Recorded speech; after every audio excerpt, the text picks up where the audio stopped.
Class. Merry close Christmas. Got my ass handed to me in fantasy football yesterday. Those games were shit. Fucking Lions. What the fuck happened to the Lions? Well, that fucking playoff dream is over. Bills, Lions, Super Bowl is just not going to happen. All right. Let's get to class. Today we will do pages 9 and 10 in our sequel to the AracKnight, brought to you, of course, by the AracKnight Chapter 1 comic and textbook Kickstarter. And whatever sativa is currently flowing through my brains.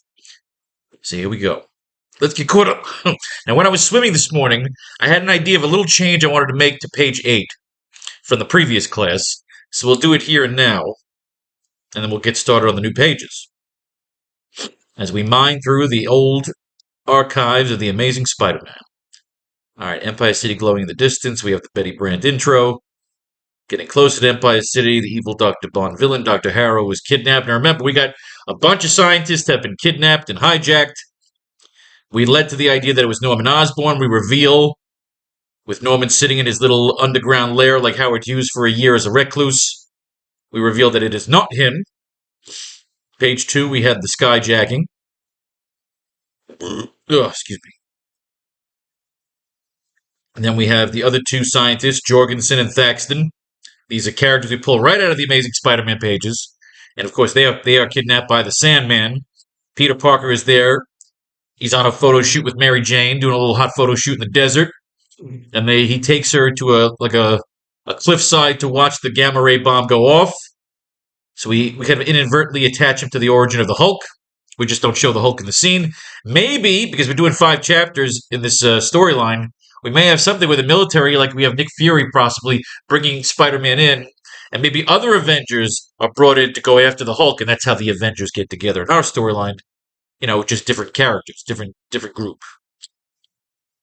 All right, of course, we got Betty Brant going along with Commissioner Stacy. James kicks back in his chair. The chair falls over. Peter is out there in the wastelands with Mary Jane, having a little fun. And as they get together in the little tent, the Sandman peels by. So we see the Sandman kind of passing by Spider-Man in our story and stealing his wine. Page 6, we show Norman Osborn in his lab. We show the brain of Dr. Octopus, the living brain. We show the unconscious body of the lizard. We show that he's working on something. He hasn't left that lair in a year. He's looking to tap into the secrets of immortality. He was trying to arrange those scientists to come to town. And they were kidnapped by the Vulture and the Sandman. Now we have to figure out who's doing it, or if they're just doing it themselves. They might be independent contractors coming to town to hold these particular scientists for ransom. That's how he could lead.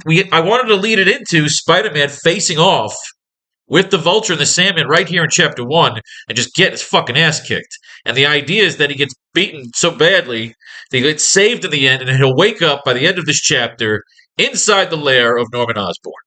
Or we get them to have a really cool one-on-one, just a face-off, with Norman saying, "Look, dude, I had you unconscious. I could have fucking harvested every inch of your body.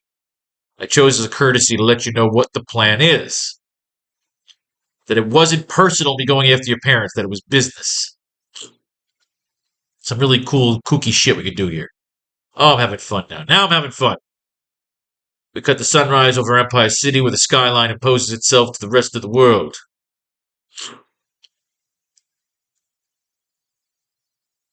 You're too late, there's none left, then I guess I'll steal yours. How is the shoot? We didn't find the cave where they're hiding Tony Stark. And the mayor blaming... Okay, let's get caught up here. Let's read the last 2 pages from the previous class. Page 7. We cut the sunrise over Empire City, where the skyline imposes itself upon the rest of the world. After a year of costume adventuring, I'm still never tired of my nocturnal rituals, whereupon the sun coming over at the start of a new day marks the end of my watch. Thus the skyline of the Empire imposes its will upon the rest of the world. We cut to the rooftop loft of Peter Parker, where we see the opening that glares and gazes upon the skyline of Empire City. We see Uncle Ben cooking up a stack of pancakes and eggs with his back to the open-air bedroom and canopy of Peter's loft. While the loft is cool and unique, Peter's life as Spider-Man and a photographer makes his place look a bit of a mess, like Oscar from The Odd Couple. And Uncle Ben always makes a killer breakfast. Close up on Uncle Ben, chugging a large mug of steaming coffee while flipping pancakes. You're too late. There's none left. And I guess I'll steal yours. How was the shoot? Peter, still in his Spider-Man uniform, but with his mask off, falls back into the couch while chomping down on a hot, buttery dripping pancake. Well, we didn't find the cave where they're hiding Tony Stark, but Mary Jane did a fine spread out in the desert. My spider sense is still tingling. What did I miss here? Uncle Ben walks over with a large tray of pancakes, clutching his coffee. Trouble, kid. Brewing it from all angles. I've been in touch with the commissioner. We've got a skyjacking, missing scientist, and all sign pointing to mythological creatures being involved. Meeting old friends of dead precedents. The Sinister Six. What's left of them. And the mayor blaming you. Close up on Peter sucking down his coffee. Get that. Bold and underlined. Do I have these bold? Yes, I do. The writing process is tedious, but fruitful. So now we figure out our next move, and what part of the field to begin our quest. Any other unusual activity around the edges of the Empire? An abnormally high concentration of sandstorms. Spontaneous tornadoes erupting out of the catacombs. Peter stares off into the sunrise over the Empire cityscape in the distance among him. He has his comical Anakin Skywalker moment as he sips his coffee and ponders his oncoming adventure. Sand. I hate fucking sand. It's dry and it's coarse, and it gets everywhere. I just needed to throw that in there. I don't know why. It just, fuck you. It's in there. Almost as if staring back across Peter from his high perch, we cut across the skyline of Empire City to show Mayor Jameson standing alone, watching the sun set. That's what I wanted to change. I wanted to make a change to page 8, watching the sun set, as covering the distance across Empire City through the panel represents a long day coming to an end. Caption across the panel reads, meanwhile, across the vast skyline of the Empire, another day comes to pass. Those in power contemplate new and exciting consequences. Like that. Meanwhile, across the vast skyline of the Empire, another day comes to pass, and those in power contemplate new and exciting consequences. We see Mayor Jameson pull out a remote from his trench coat, which shuts down the drones that are hovering around his rooftop meeting spot.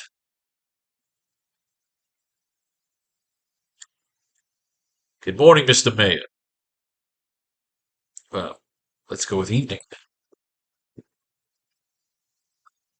Evening, Mr. Mayor.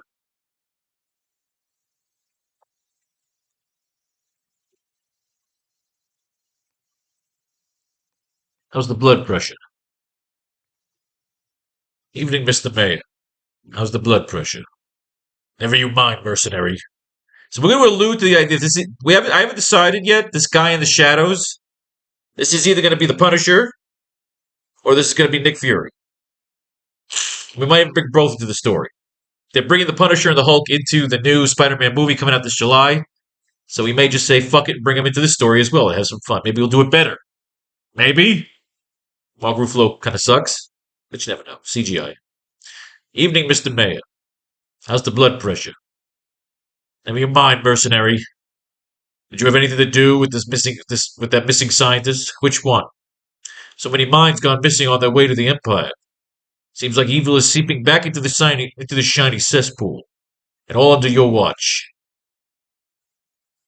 So many minds gone missing on their way to the Empire. Seems like evil is seeping back into the shiny cesspool. And all under your watch. Who took out Dr. Harrow? Word on the street says it was a winged demon. A vulture. Took out the plane. Saved the doctor for himself. Of course, this is all theory. Close-up shot of Mayor Jameson as he pulls out a picture of Spider-Man to show to his mystery guests. I'm not paying you to think. I'm paying you to take this man out. My old outfit hasn't made My old outfit has made him a folk hero, a symbol of the city, a symbol of the city. And I say he's a clown, a force of negative energy, and the reason behind all this recent ruckus. And if he isn't,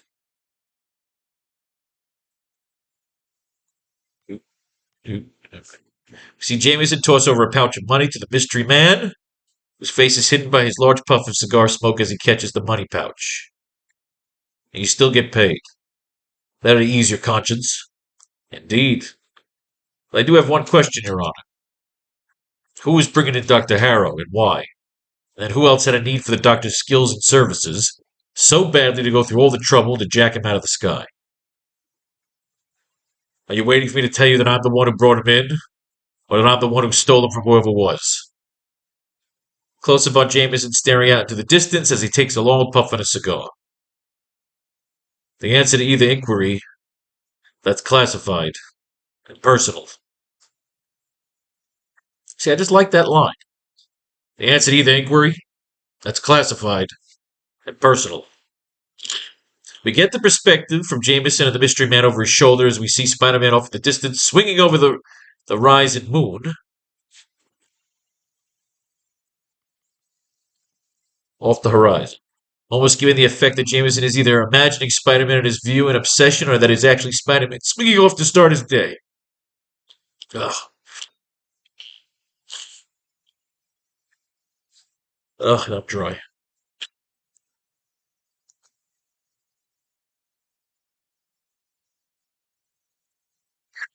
Yeah, only seems to happen when I'm writing. Trust me, mercenary.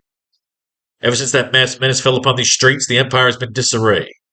You track down the spider, you will have your answers. And I will have my redemption. Everybody wins. We catch up to Spider as he makes a perfect leaping land on top of the globe in the center of the Daily Bugle building, home of Now magazine with the holographic neon sign emulating the old vintage look of the Daily Planet building. It's a cool shot to symbolize the launching of the adventure and the end of introductions, the plot, and characters. It's also a play on showing Spider-Man currently on top of the proverbial world. See, I like that.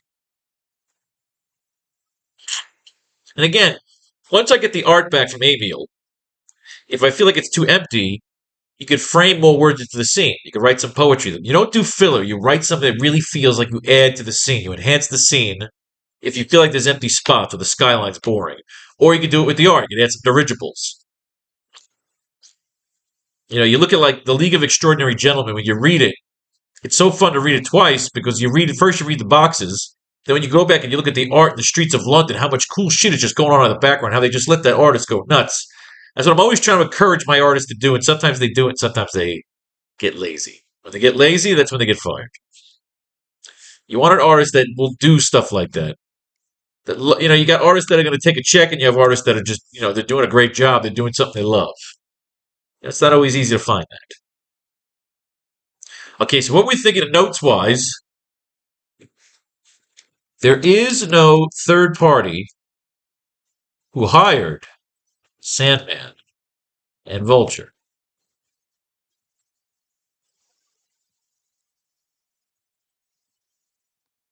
As it turns out, they are independently making their move. Either they come out firing with a ransom video demanding, ooh, I like this, the release of Dr. Octopus.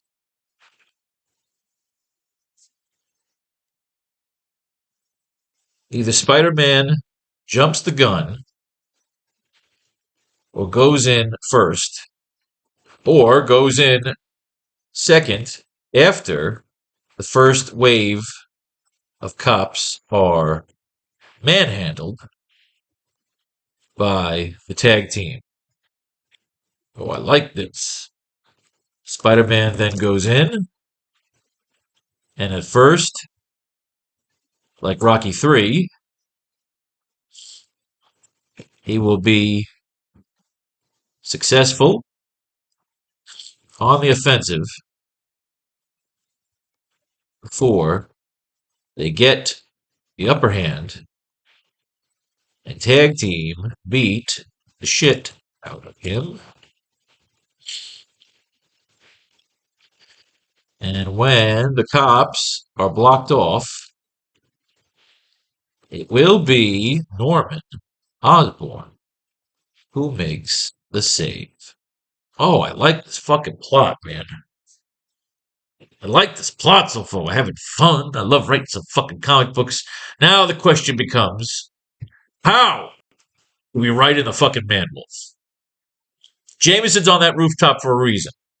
I thought maybe we just bypass the Man-Wolf, we bypass Eddie Brock, and have the Venom thing attack John Jameson first. But it has to be on Spider-Man and then get to John Jameson, so you never know. We got a long fucking time. This is issue 124. Venom doesn't come into this canon for another 176 issues. We got time.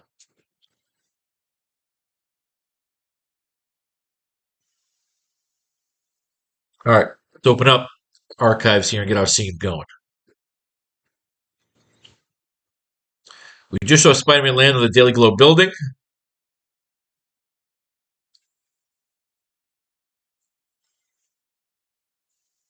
We're involving Mayor Jameson in this storyline. Definitely a connection to his kid. Let's figure out what kind of connection. Mark of the Man-Wolf. All right. 10 days since Gwen Stacy and Norman Osborn died. It seems the reactions. Now, we can always connect the two of them, but not really right now. We have Norman Osborn is Howard Hughes. He's a fucking recluse. So we don't have him in any relationship right now. We're not doing that James Bond Largo thing. Not at least with this one. Two people dead. Gwendy, I'm sorry it happened, but it's over now. I've got to go on living, so they tell me. But how can I, when everywhere I turn is another reminder of you? You and Norman Osborn. They're, of course, they're they're saying hints the Goblin might have something to do with it. Osborn's death. To their publisher, I'm worse than Dillinger and combined. So again, Jameson hates Spider-Man. And I believe this is where his son comes to visit. Norman Osborn is an associate of mine, a friend, if you want to get maudlin. He's been murdered. That crawling menace is responsible. Can't hire somebody. Wait a second, Robbie. That's your business, so maybe I'd better. We got company. It's his son. It's time you met my fiancée, Christine Saunders. Now, Christine Saunders, we can make this chick a Bond girl. John Jameson, the astronaut. Don't press your luck. Don't put in any overtime. I don't want to pay. What's it about, John? Excuse me a moment, Dad. At the same exact time I'm visiting you, this gem in my neck is fucking giving me some shits. Look at my hot piece of ass, 1970 fiancée. Look at the long legs. Look at those stems. She looks like Suzanne Summers. All right, Spider-Man's swinging in. He's got to do some Peter Parker time. We always like when he does the Peter Parker time. If he sees couples together, so of course it makes him depressed. It's always when you're single, it's always depressing when you see couples together. He can't think and everybody's looking at him. He doesn't like the attention that he's getting. He realizes he can't be in classes right now. Mary Jane, looking hot as fuck, is coming after him. It's like, how about a mercy fuck? Huh? How about you and me? Mercy fuck? No mercy fuck? You're Harry Osborn's girl. Hey, Parker. It's none of my business. Yeah, it's none of your business. Get the fuck out of my face. I hate you all. Now, John Jameson's got to get away. What happens? For several seconds, muscles bulge across the young man's back, shoulders rise with agony of an inner reshaping. And then slowly, a new light comes into the eyes of the straining figure. The eyes of the Mad Wolf. A werewolf. I don't know where he's going to fit into our storyline now, but you never know. What we did by even just looking at this cover, we got the idea of connecting Jameson to some sort of mystery himself. Now, again, he's talking to a man in the shadows that he believes, of course, is a mercenary that he is hiring to take Spider-Man out. Now, this mercenary is, of course, watching Spider-Man. He's asking questions, so we show that this mercenary may not be all he seems to be. So, again, the mercenary will either be the Punisher or Nick Fury. We got five books we want to fill here, man. The Man Wolf. He thinks it's Spider-Man. Then he realizes, holy shit, that's my son. The Spider-Man Menace, a new series. He's pissed off.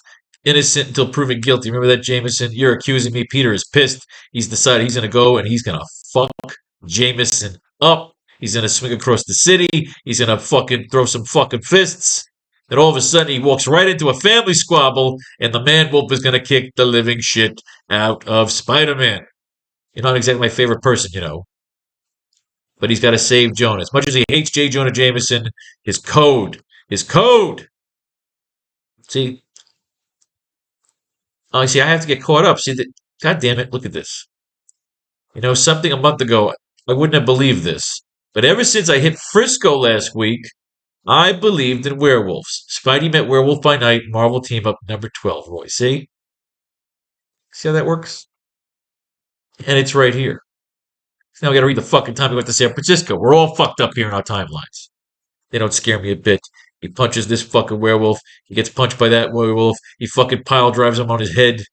The man who knows to be frightened at this moment, he's frightened halfway to death. Resist the werewolf. He sees what he has not seen before. Silences stick. He says, holy shit, that's my son. What's the deal? Where the snappy comes back. I won't allow. You're not going after him, Spider-Man.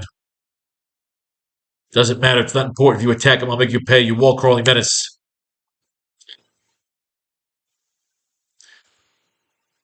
He doesn't want to be grateful to Spider-Man. And the mad killer he saved me from is my son. It's the curse of being J. Jonah Jameson. We could do something even crazy, make him get taken out, or there could be a plot against killing the mayor. There, the man-wolf thinks my prey is there. The one who attacked me, who sought to kill me, is there. The one who must die. Funny, I started this evening. Now, what we're trying to figure out by going through this is what I want to do is get right into the fight. I want to get right into the fight here. Spider-Man, when we caught up here at page 8, Spider-Man's swinging across the city. He's getting right into his first motion here. So what I have to do now, what we got to do in our story for pages 9 and 10, we got to get Spider-Man together with the Commissioner, or literally as he lands on that fucking building, police emergency, and he comes right in and meets up with the Commissioner while they are converging in on a spot where the Sandman and the Vulture will be. But where? That's the issue, is where. That's what we got to figure out. We need a spot in the city. Don't want to just do a throwaway, just a fucking clearing somewhere. I always hate that. We want an actual spot. The Vulture and the Sandman have kidnapped these scientists. And they want to ransom them. Where? They've blown up the Baxter building. We've blown up the top of Oscorp Tower. We could do that. It's been a year since we blew up Oscorp Tower. It's been a year since we blew up the Baxter building. So what are we doing? Has someone taken over the Baxter building? Has someone taken over Oscorp Tower?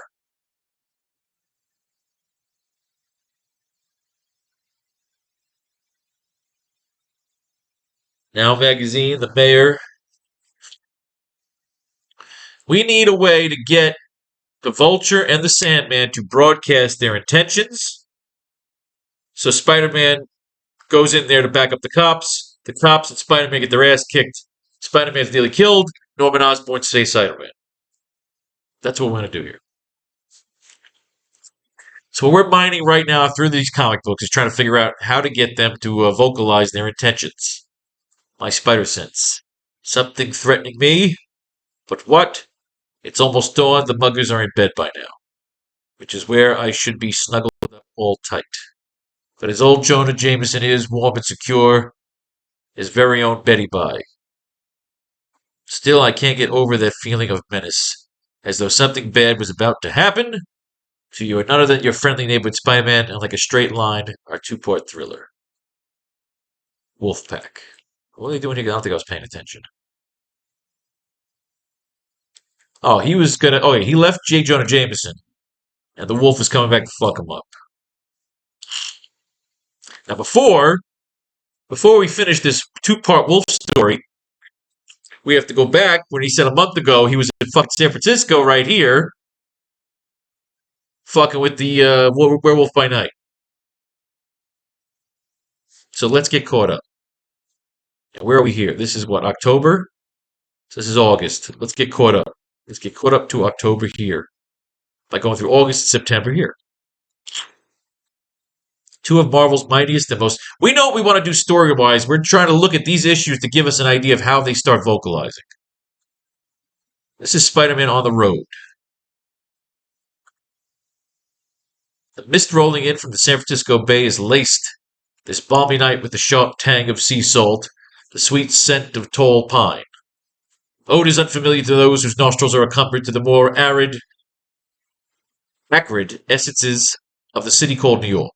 But the web-swinging Spider-Man, these are the fragrances of distraction, the perfumes of escape. Who knows, maybe coming to San Francisco is a good idea after all. Maybe I can get my mind off Gwendy. Alright, so he's maybe Spider-Man, but somehow we doubt it. Especially if this strangely shaggy gentleman has anything to say about this situation. Alright, so this is coming off, of course, coming off the murder. But what's he doing in San Francisco? Did he get? I'm assuming he got an assignment. Refugee from Larry Talbot Film Festival. Really enough to knock me from my web and hand me from my cable. Pretty stupid. So they're swinging across the Golden Gate Bridge. We get right into it.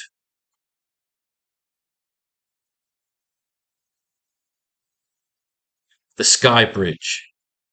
Let's come up with something cool. That's what I want. I want a cool landmark that they stake their claim at.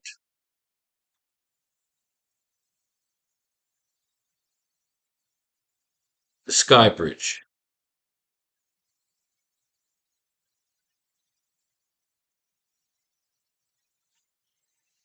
They'll take out a dirigible. They'll sandblast the dirigible.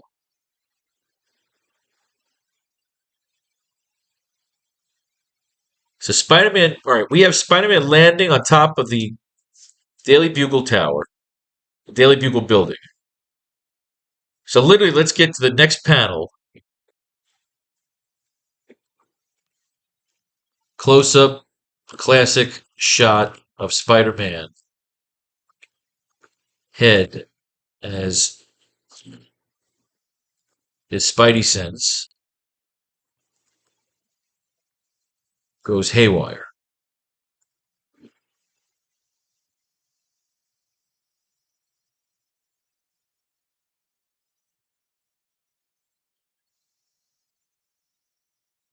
SFX off panel of a police copter zooming by.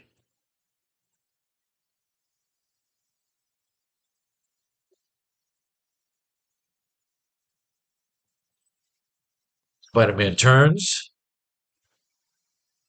and shoots a web to the backside of the copter.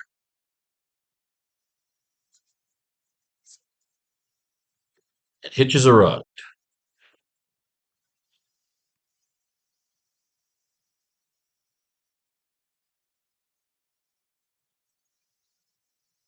SFX of a massive whoosh. Spider-Man goes for a jet ski, a water ski, across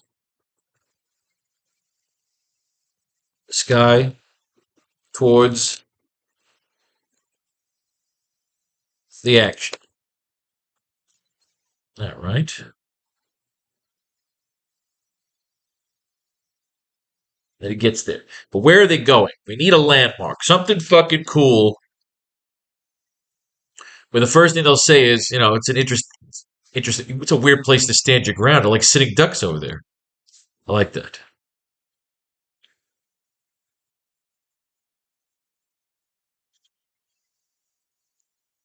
Money, I'll tell you, Parker, that's the trouble with the world today. People have no respect for money anymore. Paid vacation, did I say? Yeah, sure, but getting it almost cost more than it was worth. That lunatic Cage gives me grief now, you. Easy, Mr. James. I'm looking for a raise, I'm looking for work. No joke, I'm just looking for a photo assignment out of town. Something to take me away from New York. The death of your girl and all, but the Daily Bugle is not a public welfare, sir. That's fucked up. He said it like that. Take a look at these. Old wire photos of Daredevil and the Black Widow. They are almost definitely newsworthy. And popular enough for us to run a special spread on their next Sunday's magazine section. Spread that's going to require a batch of new photos to make it sing. So unless you can think of one more qualified than Peter to take those pictures.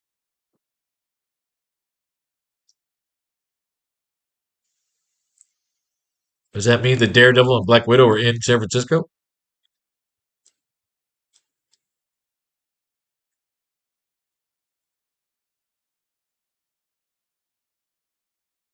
I don't know. It doesn't say they're in San Francisco. All right, fuck it. Then he let little Peter Parker might not come back from Frisco at all. Of course, I hadn't exactly meant that maudlin thought to work out quite this way. I'd rather dig worms at the Big Apple than fight this fucking crazy fucking werewolf. So they're fighting on the Golden Gate Bridge. What if we had a sick fucking sky bridge?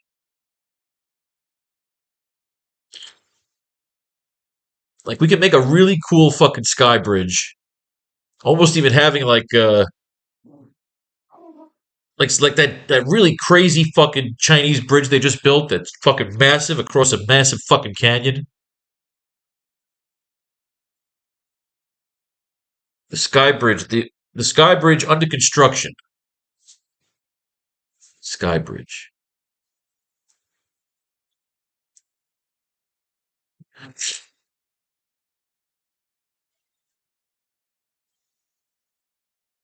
Spider-Man catches up to the commissioner. We see that the Vulture and the Sandman are staking their claim on the newly under construction. Because I want to do another skyscraper. I've done skyscrapers to death. Sky Bridge. Almost looking like a jacked up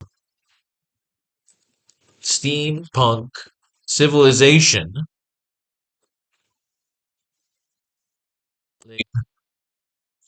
Like they had that bridge. Here we go. Jacked up steampunk version of the oh god fuck the village from Game of Thrones, where the city was built into a bridge. So I want like a sick fucking looking project. Or maybe they're building a fucking sky tower.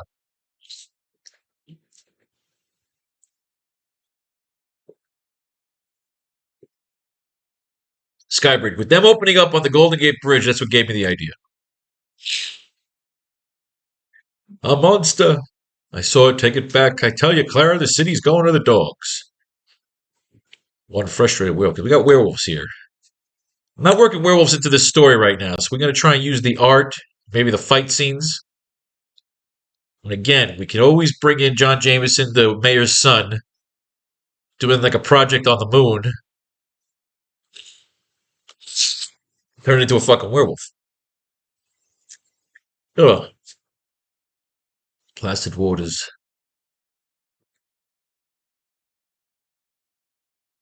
Dark face, whose darkening gaze quickly assesses the situation, then turns its mustached lip downward in quiet frustration. For fading once again into darkness as Spider-Man abandons his vigil at last. Continues his uninterrupted journey towards the city by the bay. Welcome to San Francisco. The Sky Bridge.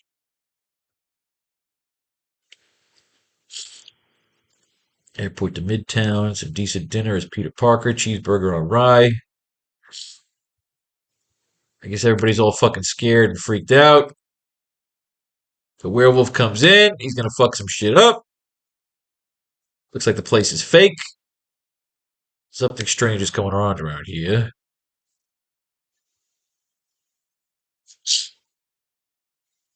Spider-Man smashes the werewolf's head into a fucking car. Bruce Lee, fucking Brad Pitt style. Everybody's weird in San Francisco. Maybe they're under a spell. He's turning back into a dude. Spider-Man in San Francisco. What's going on around here? I was kind of hoping you could tell me, friend. My memories of the past year blurred till I woke up. First off, my name's not friend, it's Jack. My usual stomping ground is Los Angeles, not Frisco. My sister, my best friend, and I are up here so I can rest from the effects of the last full moon. Jack Russell, to be exact, but there's no evidence. Reason. Shut up. All right, we got some occult magic going on here. The magician's name was Moondark, and his act was everything I expected it to be: dull, lifeless, packed with every other overused piece of predetermined. I'm not big on mind control. Strange voice. Moondark was the master of my fate, ruler of my soul. Deep into his dark, blazing amber eyes. What are you jabbering about, Moondark? All right. Piercing eyes. Turn me into a fucking werewolf before he can interfere with my plans. A portal, a warp of some kind, enabling one to instantly travel great distances. That magician chum of yours before he casts his evil eye on someone else. See, pleasure is sure as place, Jack. So all these people are fucking hypnotized. It's true, you're a werewolf and now you're attacking me again. Mr. Moondark! My hypnotized bitches. This guy's just hypnotizing people and they're just standing still doing nothing. Of course, it says Frisco must give the magician his power. So as long as this fucking werewolf's sitting alive, this guy can hypnotize people. So he's gonna drop kick him into a fucking pile of dust. He's gonna stop being a werewolf. Somehow his pants are still on. He shit some fucking dust. Did you get any pics? Can't very well handle that photo assignment of Spider-Man, can I? Well, you might have to, web slinger, but we wait till the pages of Daredevil number 103 to find out for sure. So they were trying to get you to read Daredevil. We'll get there. Right now, I'm still reading Fantastic Four. I'm very, very, very behind. The idea is I want to try and catch up to the years of all the comic books of what I'm reading in Spider-Man. You just gotta find the time. Trying to read like 4 or 5 a day, maybe do the whole fucking year in a day. So right now I just hit Fantastic Four in 1970. So I'm 4 years behind here. All right, Captain America. We'll get to Daredevil. Daredevil's in San Francisco. I guess that's a team up with Spider-Man. You like how they do that, huh? So now we got September here. Oh, this is October. All right, so we got one more month to catch up on. We go back over there. Sky Bridge. We got our idea for the Sky Bridge, so let's just start playing around here. Granite Sky. All right. As effects of a massive whoosh as Spider-Man goes for a water ski across the sky towards the action. Let's write out the art first, then we'll get up to the.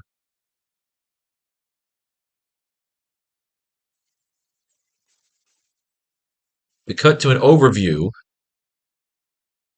of a new construction project connecting Empire City with the outside world, but also serving as a urban city village bridge hybrid with a steampunk futuristic scale like the village. What the fuck was that village called? Get find out when we do the class here. Village that looked the bridge in Game of Thrones. What? Oh, God, I don't twins. I don't want the fucking twins. Was it Lise? I think it was Lise. Lise. Game of Thrones.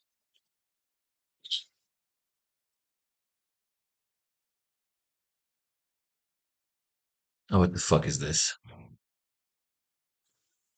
Village looked like a bridge Game of Thrones. It's gonna drive me crazy. Girona, Spain. They keep on saying Besalú and Girona, fucking Spain. Is that what it was?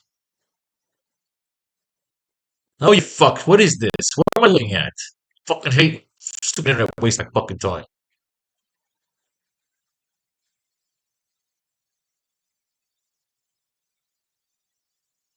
Volantis, that's what it was.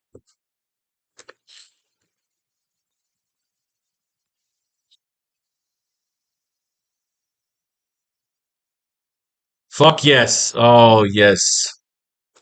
Yes. We found you, we found you.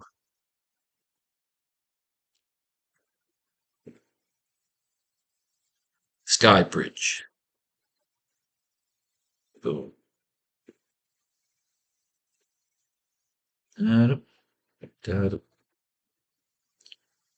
Brought to you by the new Pharaoh's Lounge Kickstarter. All right. Like the village of Volantis in Game of Thrones.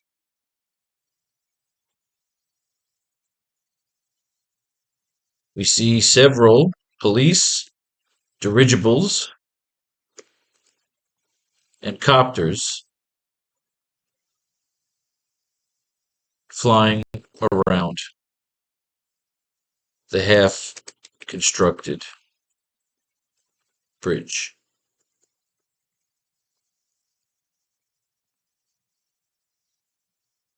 They are all focused on the center where we can see some figures standing around, waiting to communicate with the commissioner, who is speaking to them via megaphone speaker from one of the copters.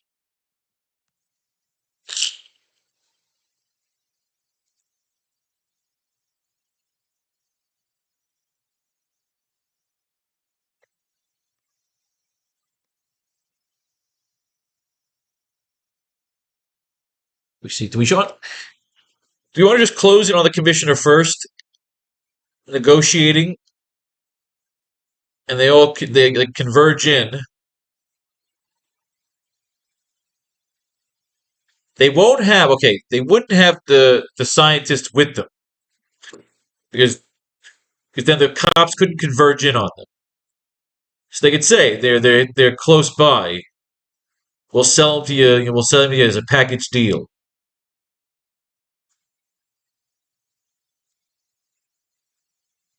You know, you give us back our old boss that we know you're keeping chained up. You give us back our old boss, the one you got chained up, and 1 billion crones. And 1 billion crones. And you can have back your brilliant minds. All in peace. All in one piece. You can have your three stooges. All in one piece. If not, well, so they're going to ransom them, but they're not there. The cops will go in. Sandman and Vulture will start fucking up some cops. Spider-Man will leap in to save the copter with Commissioner Stacy in it. I'll take it from here. He leaps in, gets the early shots in, then he get his ass kicked. I like that. And because the police attack, he'll double the ransom. And he'll kill one of the scientists. Yes. We want the first half tonight, or a scientist dies, or Dr. Harrow dies, and all his secrets with him, and all his skills and secrets with him. But they're bluffing. They need the doctor for some reason. Spider-Man will call the bluff. Somebody will get hurt. It could be some random other doctor. Okay.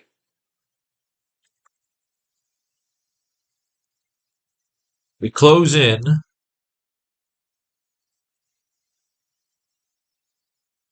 on the tag team, on the villainous tag team, staring down the police cavalcade.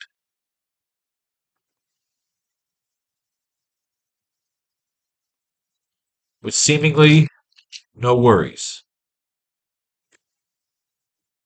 No worries and no weapons. They look like a classic heel tag team from the WWE.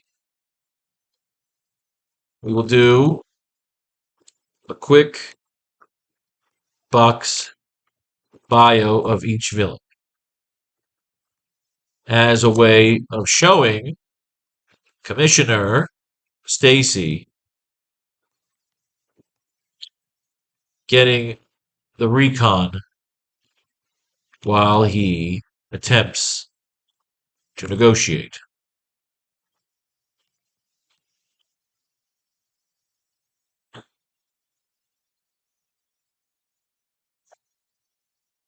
So we don't need these notes.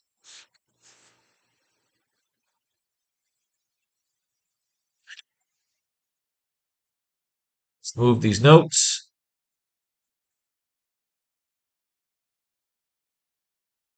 to page 10.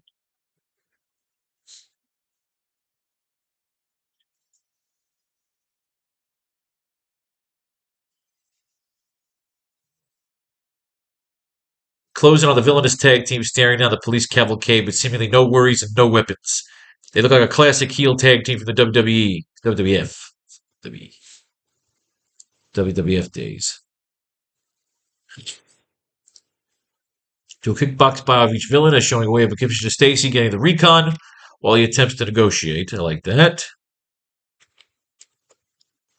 Close up on Commissioner Stacy.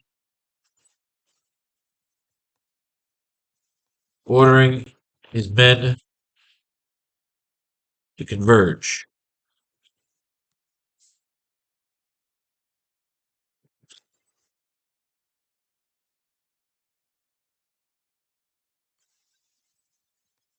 Panel. Close ups on the evil and anxious smirks of both Sandman and the Vulture.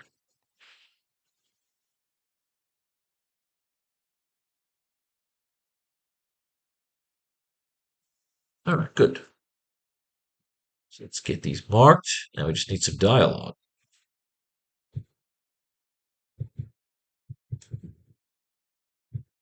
Douche, LaRouche.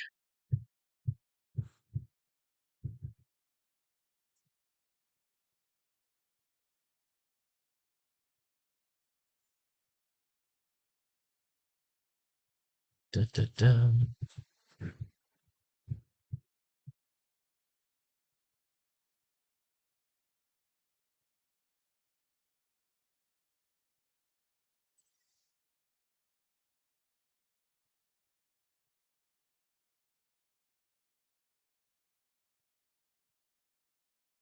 Either arrogant or stupid. Right. Close up classic shot of Spider Man's head as the Spidey sense goes haywire. SFX of a police copter zooming by. Spider Man turns and shoots a web to the back side of the copter and it hitches a ride. Copter hitching a ride.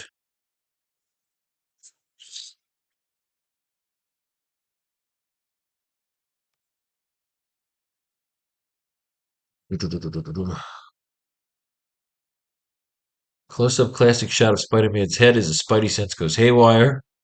SFX off panel, police copter zooming by.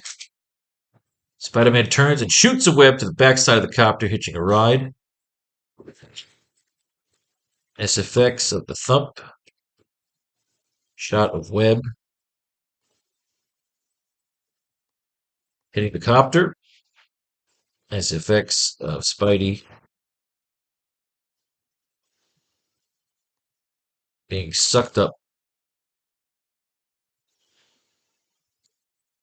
by the copter.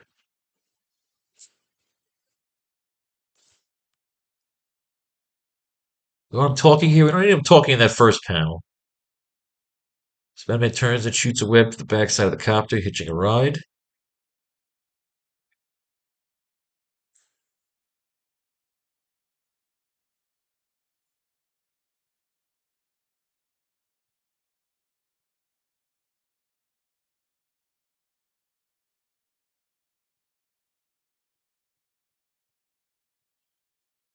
There we go. Let's do this. All right. Spider-Man.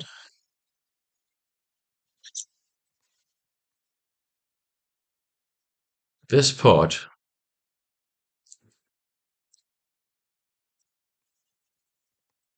of working for Now magazine.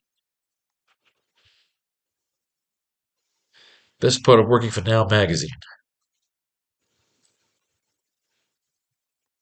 They're in the absolute center of the city. They're in the absolute center of the city. All roads lead here.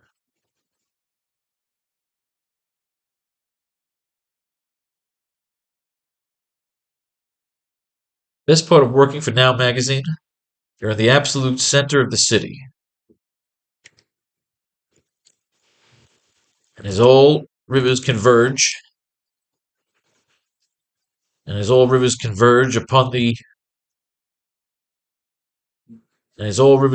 upon the megalopolis, converge upon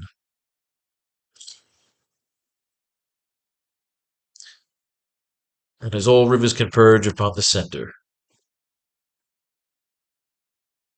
it is the perfect place to go fishing. The best part of working for Now magazine. They're in the absolute center of the city. And as all rivers converge upon the center, it's the perfect place. It's not, it is. It's the perfect place to go fishing.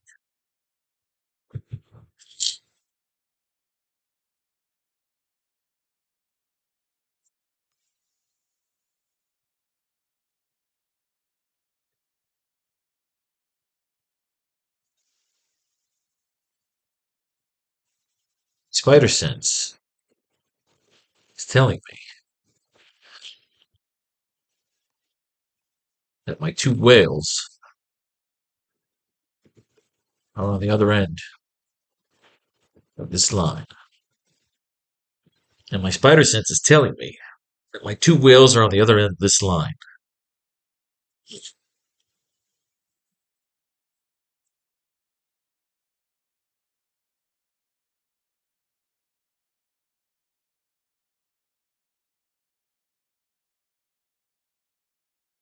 As for what? You still gotta have me playful. You can't just say that's just the generic line.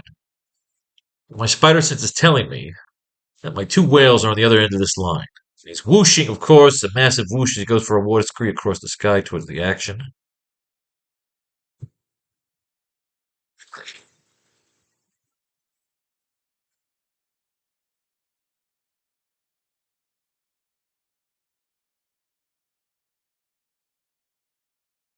Spider sense is telling me that my two whales are on the other end of this line.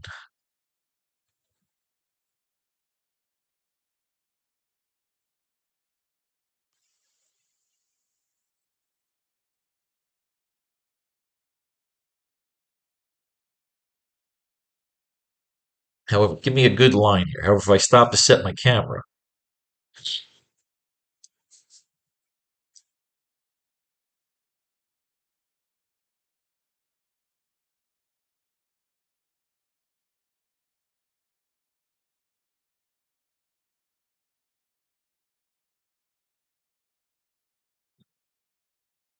Need something here. My spider sense is telling. All right, it's a perfect place to go fishing. I like that. My spider sense is telling me my two whales are on the other end of this line. So obviously Uncle Ben has caught him up. My two whales on this. So we're getting right into it. He's gonna fight these two fucking guys right now by the end of the first half. My spider sense is telling me my two whales are on the other end of this line.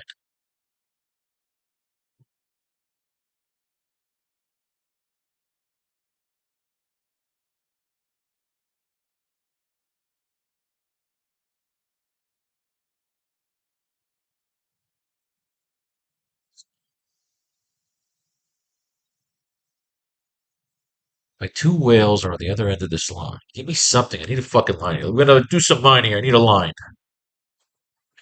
Need a line. There are no comfort, the waves lapping gently across the rotting wooden planks, the brisk breeze blowing cracker crisp through the tousled brown hair. The plaintive wail of rusty tankers returning once to the clammy embrace of the sea. Good Lord. His alter ego. I thought the trip to San Francisco would help me get my mind off Gwen, but no such luck. Nothing can make me forget the girl I loved is dead. He's brooding. He is brooding. The handle's Nathaniel, me buck. I know more than you be thinking. Aye, lad, old Nathaniel's not blind now. I can see the sorrow in your eyes. Fact is, I knew it once by myself. I guess he was a drunk guy from the second issue. I don't remember. That's how shitty these fucking issues are. Strange shit keeps happening on me, dog. Big mask comes out of the sky. Fallen star. Is this drunk gonna be the fucking antagonist of this fucking story? Oh no, he's not. Somebody's coming. Oh, the great gargoyle. This guy's dead. Suddenly, an old tar named Nathaniel suddenly finds himself infinitely stiffer than ever he'd been before, which to those well versed in such matters can indicate only one thing. The grey gargoyle is back in town. Oh, good God. Stinking arachnid, if it wasn't for the radioactive venom of one of your kind coursing through my veins, my life wouldn't be in this lousy mess. He's mad. He hates his life right now. Gwen's dead. He, of course, feels responsible. They're shooting at the Grey Guard while he's kicking somebody's ass. Do do do do do do do do. We want to go leaving this trash around to clutter up the street now, would we? The garbage truck comes around in the morning. I've got more important things to do. He's swinging around below his place. They're still coming after him, these guys in the fucking ET suits. He's in a bad mood, so whipping some ass, and then all of a sudden he steps in, and it's Captain America whipping some fucking ass. Captain America's nothing if not a man. Verbo's fool. Spider-Man whipping some ace. I'll send the view right now. We'll need you up here. I suppose we can't leave them lying here, can we? America to shield. We got a mop-up job down here for you boys. Fury. So again, Nick Fury popping around in our stories. So this is when Captain America was working for shield. Really? You could have fooled me. No sense in argument, hero. I guess I'll see you. Around? What is this? A second ago we were standing on a rooftop. Oh boy. Welcome to the sky-high headquarters of S.H.I.E.L.D., Spider-Man. Wow. Alright, this is new. I like the idea by the end of our story. Let's put that in the notes section.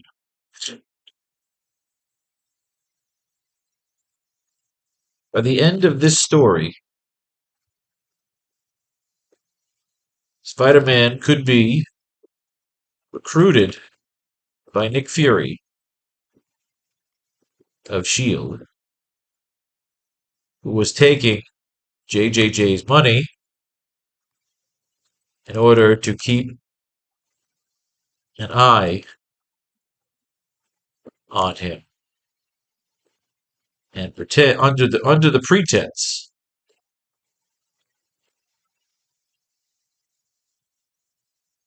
that he was going to kill or going to take out Spider-Man for Mayor Jameson. Nick Fury could be recruiting Spider-Man to start the Avengers or go after the Hulk with his team of other meta-humans, a la giving birth to the Avengers. Here we go. Notes and notes. We like notes. Do we have this fucking line here? My spider sense is telling me that my two wheels are on the other end of this line.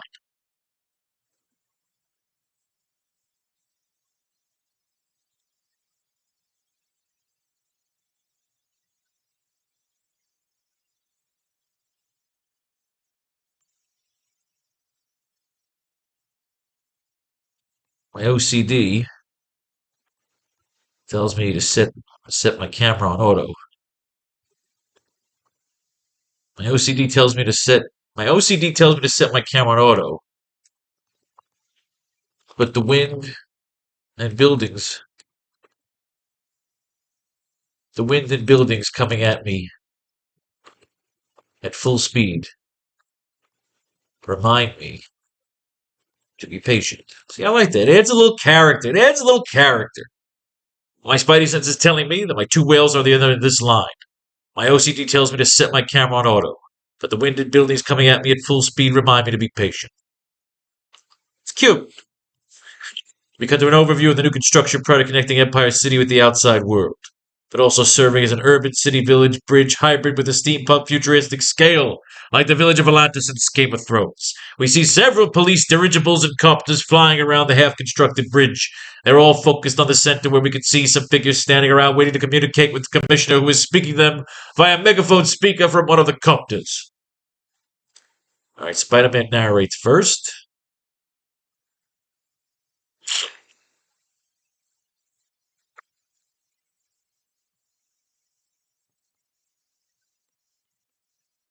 The Empire City Sky Bridge.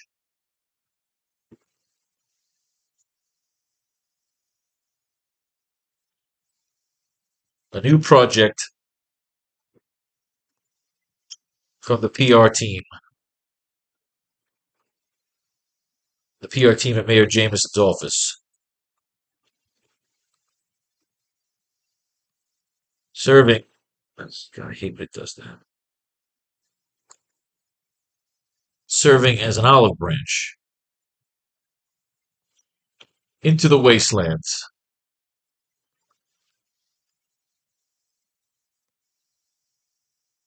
to invite our entry back into the country, into the Union.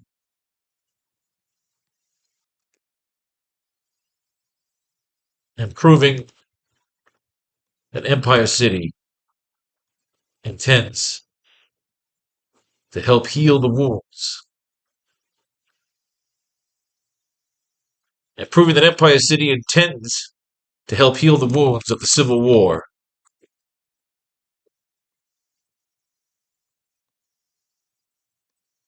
That they profiteered off of. Call it poetic justice.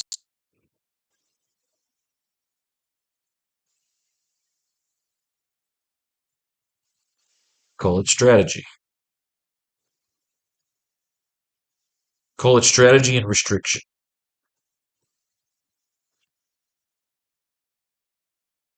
Mayor Jameson promised that none of the new citizens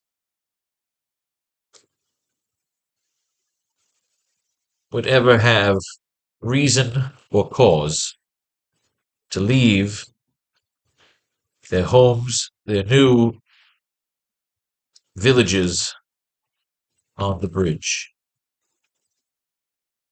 Mayor Jameson promised that none of the new citizens would ever have reason or cause to leave their new villages on the bridge.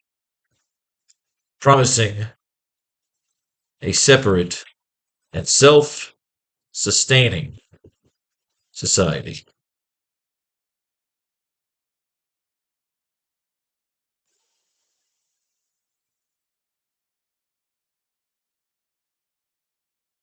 Construction has been slow.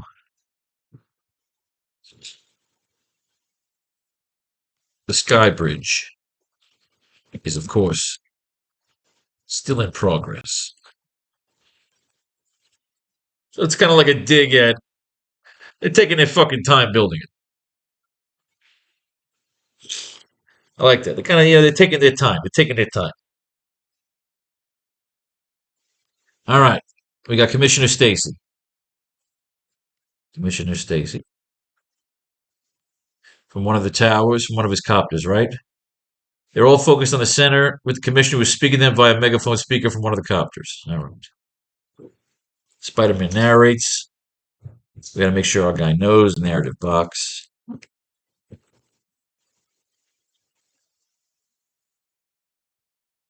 Commissioner Stacy.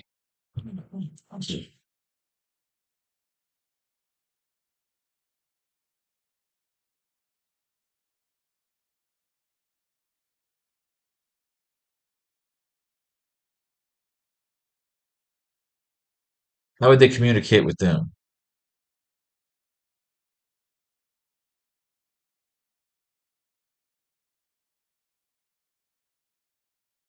Commissioner Stacy.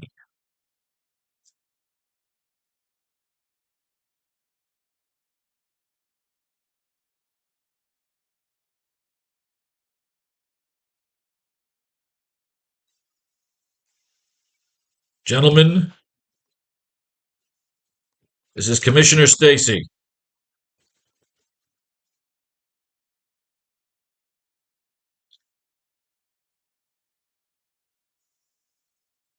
This is ECPD Commissioner Stacy. This is ECP Commissioner Stacy. Yeah, EPC or EPCD? EPCD. ECPD. ECP. This is ECPD Commissioner Stacy.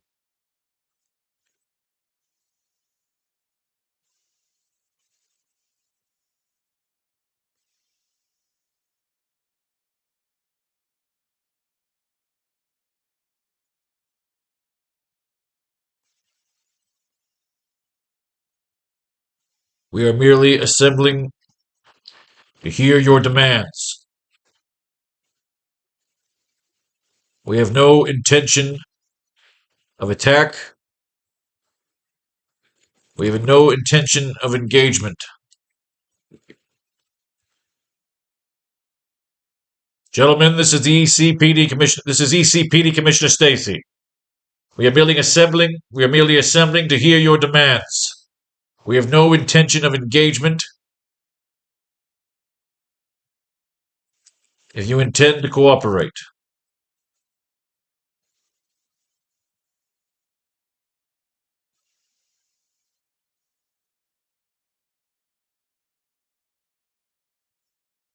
gentlemen, this is ECPD Commissioner Stacy. We are merely assembling to hear your demands. We have no intention. We have no intention of engagement if you intend to cooperate.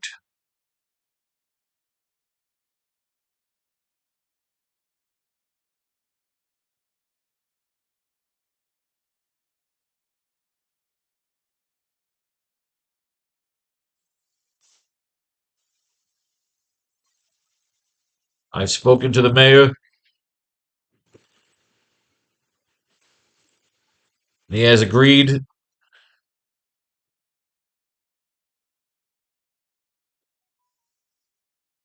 Gentlemen, this is ECPD Commissioner Stacy.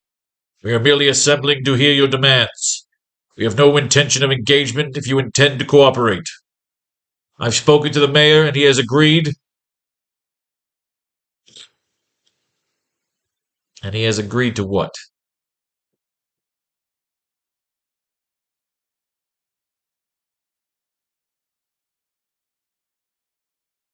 He has agreed to a sentence of merciful exile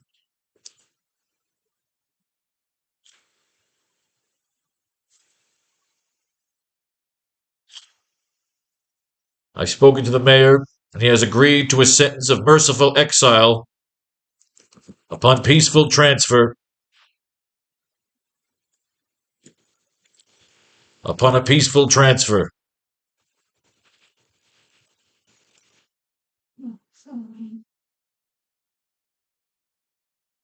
Upon a peaceful transfer of the scientists.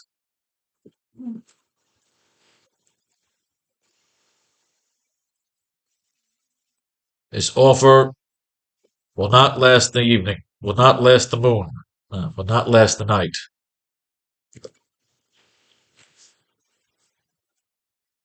This offer will not last the night. So right in the bat, we get right into it. Commissioner Stacy's he's giving him a decree. Gentlemen, this is ECPD Commissioner Stacy.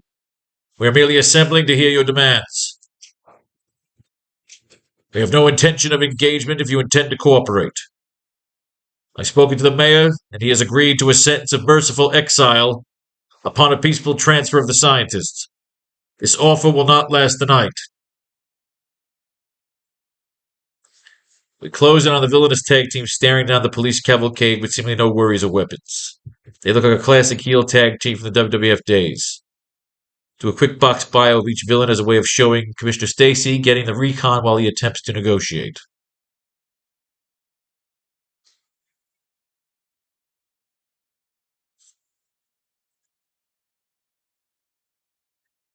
Should we throw in Frank Castle as a Easter egg?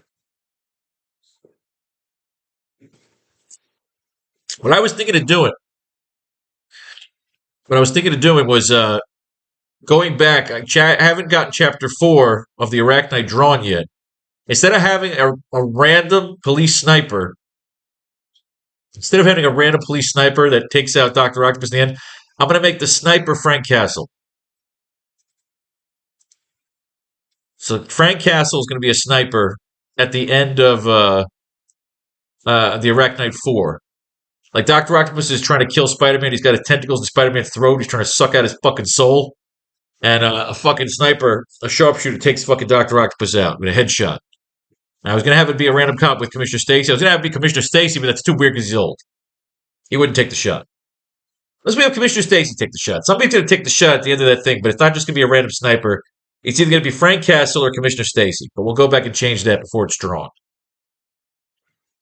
It's a cool retcon. We close in on the villainous tag team staring down the police.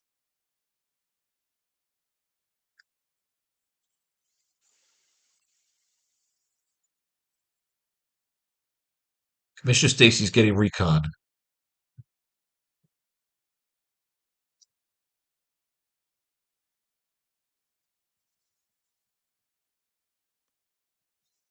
Commissioner Stacy.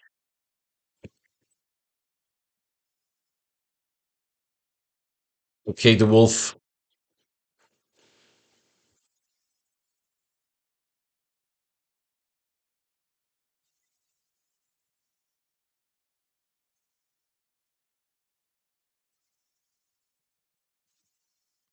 Okay, the Wolf.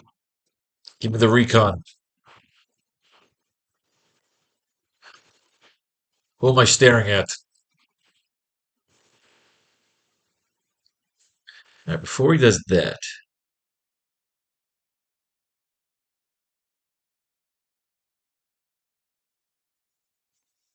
these two men are staking their claim.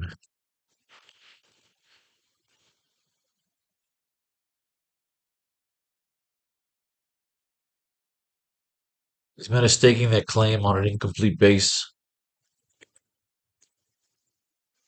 On an incomplete base.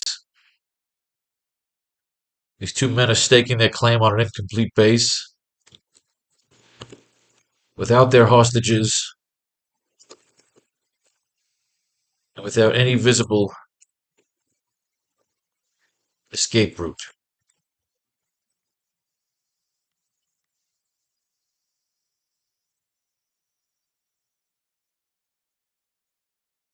These two men are staking their claim on an incomplete base without their hostages and without any visible escape route.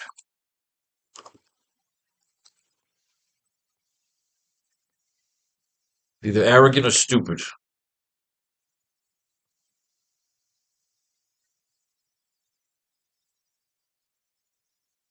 Either arrogant or stupid. I'd like to know before we charge in.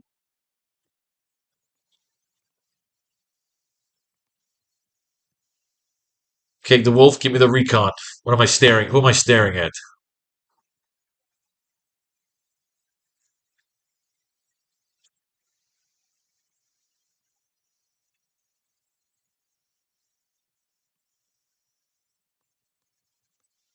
The big one is Flint Marco.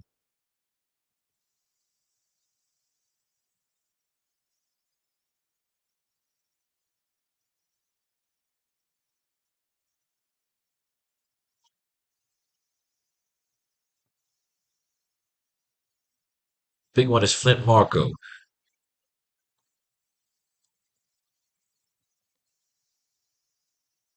But, man,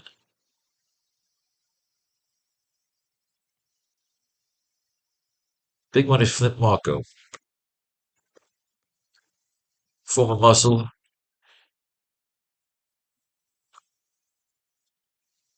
Former muscle turned. Former muscle for the old outfit.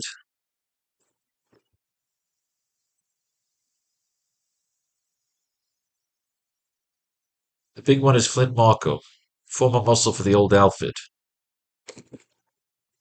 Believed to be killed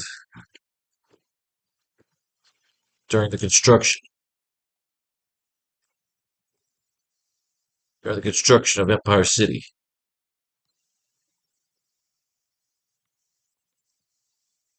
The older one is Roderick Toombs.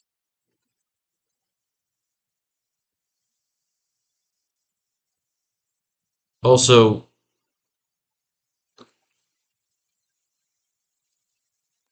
also believed to be killed.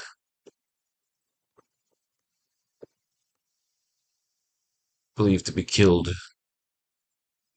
Also believed to be killed. Well, standing in front of us. Well, they're standing in front of us.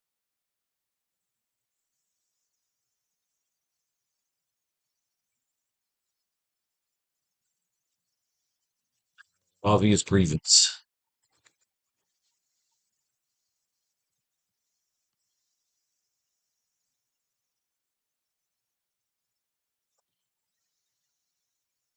Big one is Flint Marco.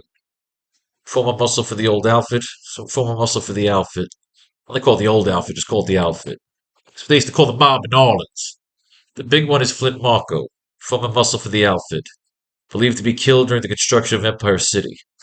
The older one is Roderick Toombs, also believed to be killed. Well, they're standing in front of us, and they have an obvious grievance.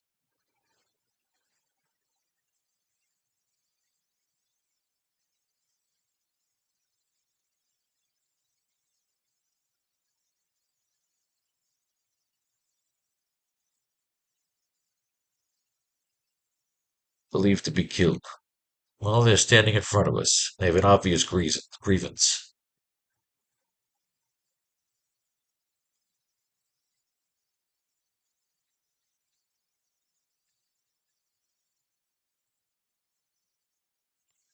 Obvious grievance.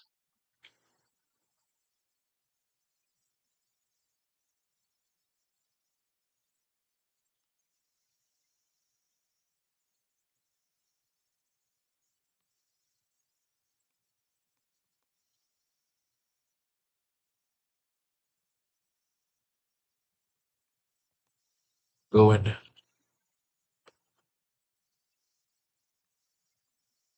I'll head in myself and begin the negotiations.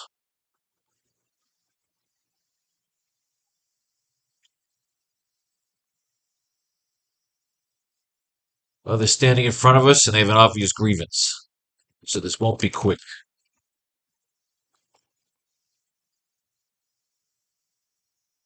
So this won't be quick.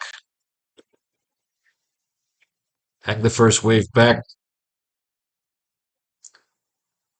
Hang the first wave back. And get the mayor on standby.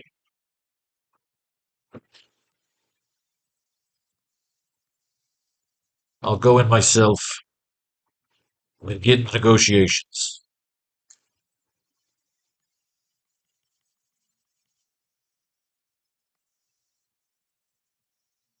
I'll go in myself and begin the negotiations. It's believed to be killed, but they're standing in front of us and they have an obvious grievance. So this won't be quick. Hang the first wave back and get the mayor on standby. I'll go in myself and begin the negotiations.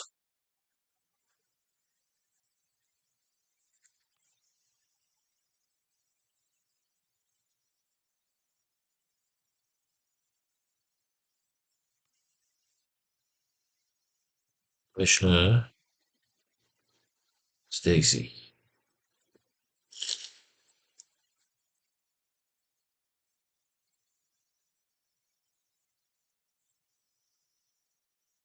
Close up on Commissioner Stacy ordering his men to converge. So we don't need that. I'll go in myself and begin the negotiations.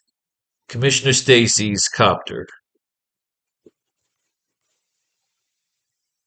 Commissioner Stacy's copter starts heading towards center of the bridge construction. Towards Sandman and Vulture.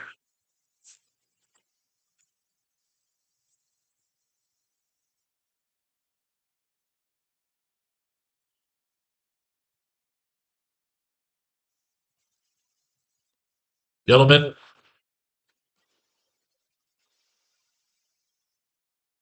I've read your bios.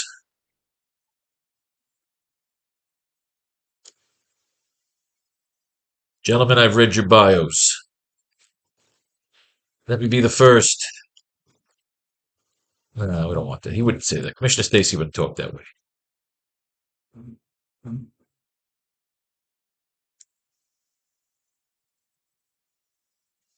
Gentlemen, I'm up to date. Gentlemen, I'm up to date on your bios. And I believe I understand your concerns.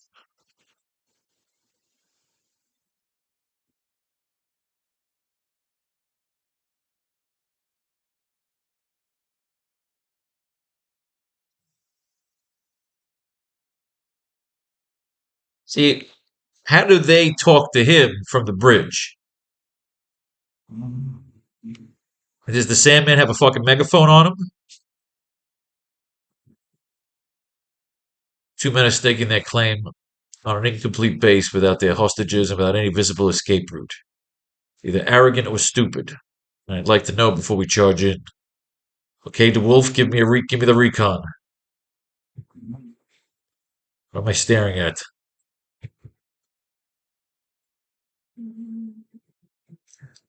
Big one is Flint Marco, former muscle for the outfit, believed to be killed during the construction of Empire City. The older one is Roderick Toombs, also believed to be killed. Well, they're standing in front of us and they have an obvious grievance. This won't be quick. Hang the first wave back and get the mayor on standby. I'll go in myself and begin the negotiations. Yeah, because he can't talk to him. He doesn't have a megaphone on him. I mean, where would he get a fucking megaphone? Could he get a megaphone? Is he holding one? Is he making his list of demands? No, he wouldn't do it first.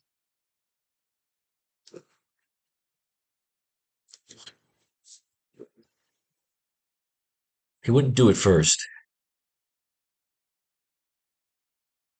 Commissioner Stacy's copter starts heading towards the center of the bridge construction towards Sandman and Vulture. Gentlemen, I'm up to date on your bios, and I believe I understand your concerns.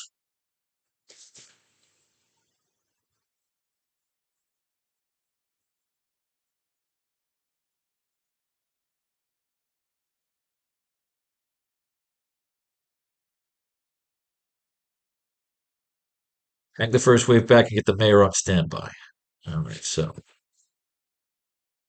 we'll start this line over here. Gentlemen, I'm up to date on your bios, and I believe I understand your concerns.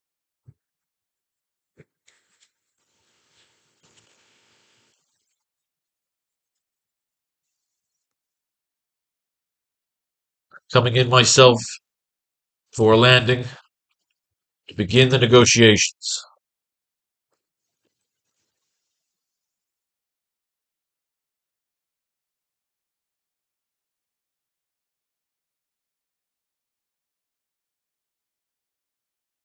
Gentlemen, I'm up to date on your bios, and I believe I understand your concerns. I'm coming in myself for a landing to begin the negotiations.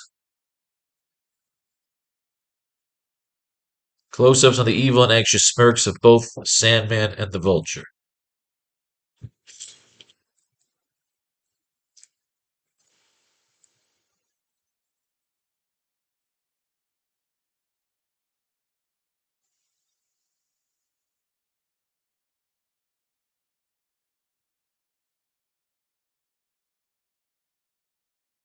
Close-ups on the evil and anxious smirks of both the Sandman and the Vulture. Both the Sandman. The Sandman and the Vulture.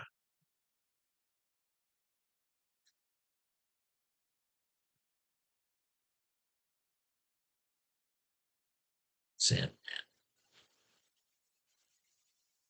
It's showtime.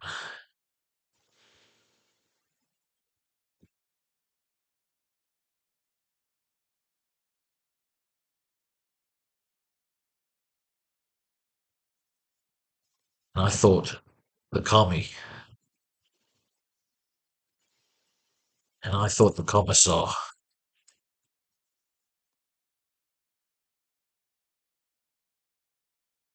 And I thought the commissar would be coming in last.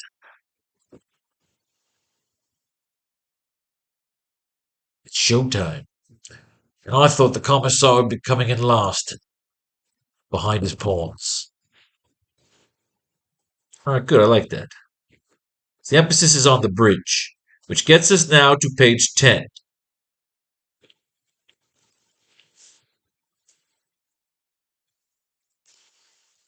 Like something straight out of a monster movie.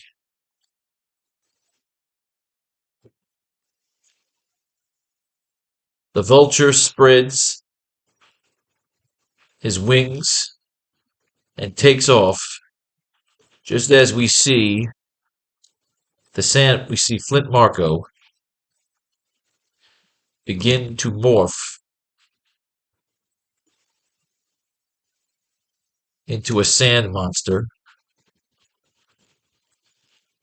style blob, a la the T-1000 from Terminator 2.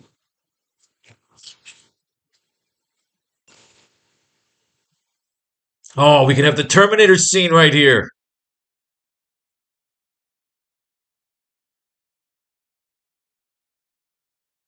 So essentially, they were drawing the cops in.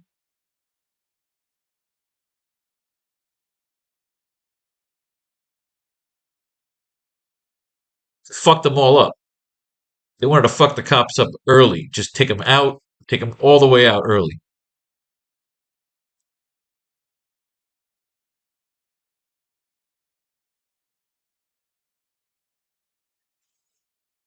All right. It's page 10. Like something straight out of a monster movie, the vulture spreads his wings and takes off.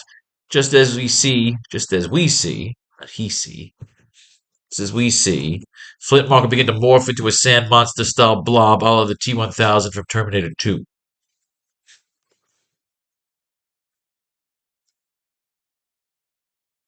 As the vulture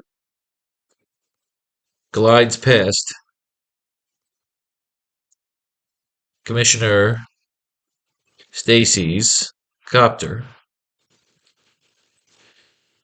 we see the sand blob, land on the front window.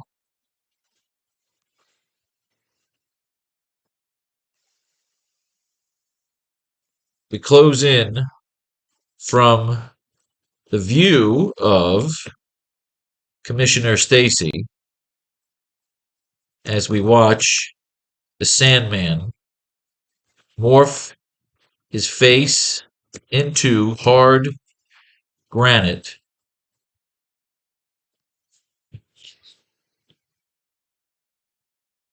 This is an homage to the scene from Terminator 2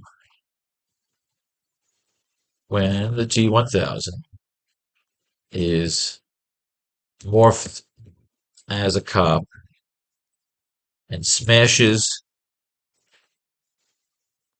his head into the helicopter.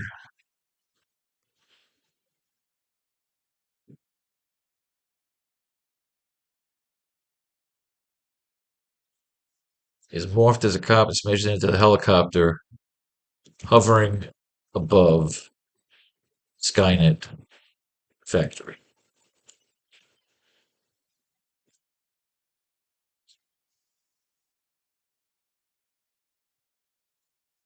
We see the Sandman, Sandman's granite head, smash through the cockpit window, again, a la T-1000. Like this.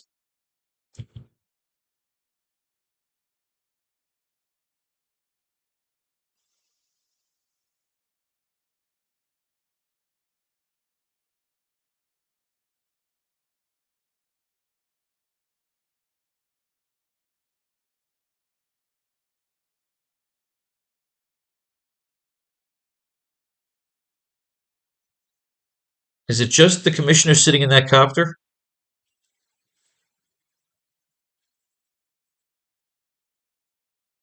Yeah, fuck it. These are like little single copters. Like a two-seater. Just like the T-1000. The Sandman begins to morph back into his human form. But as he is spilling into the copter, he pushes out the pilot sitting next to Commissioner. Because then Spider-Man would have. But Spider-Man's going to let that dude fall and then only catch the commissioner? No. He's spilling into the copter.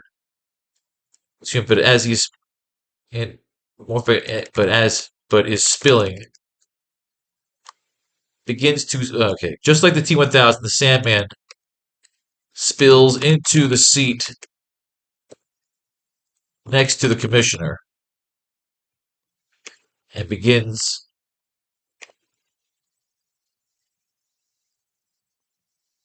turn back into his human form.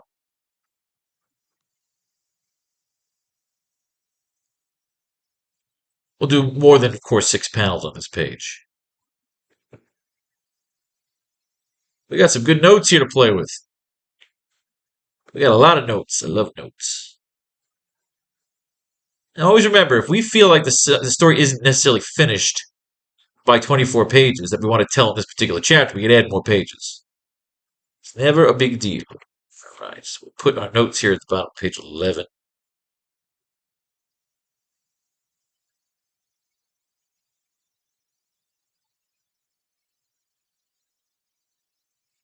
The Sandman spills into the seat next to the commissioner, begins to turn back to his human form. Close up on the forming face of the Sandman as he tries to intimidate the commissioner.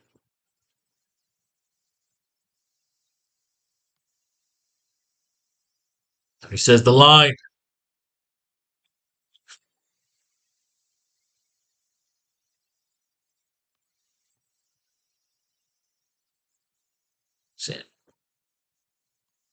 Get out.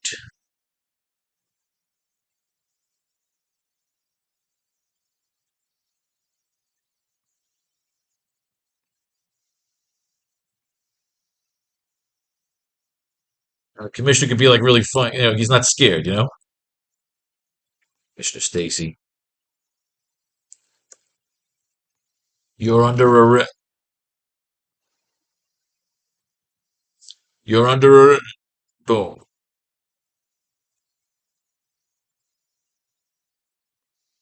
We see the Sandman's arm extend into a sandy, to a hard clay,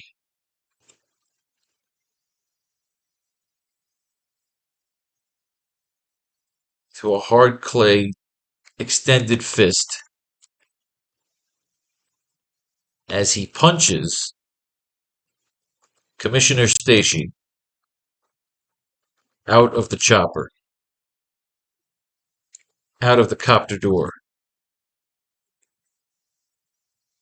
sending him plummeting to the clouds below.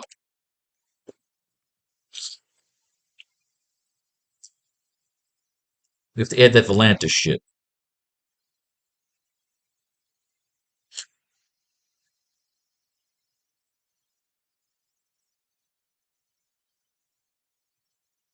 That's like the Golden Gate Bridge, San Francisco. It seemingly seems to go into the clouds.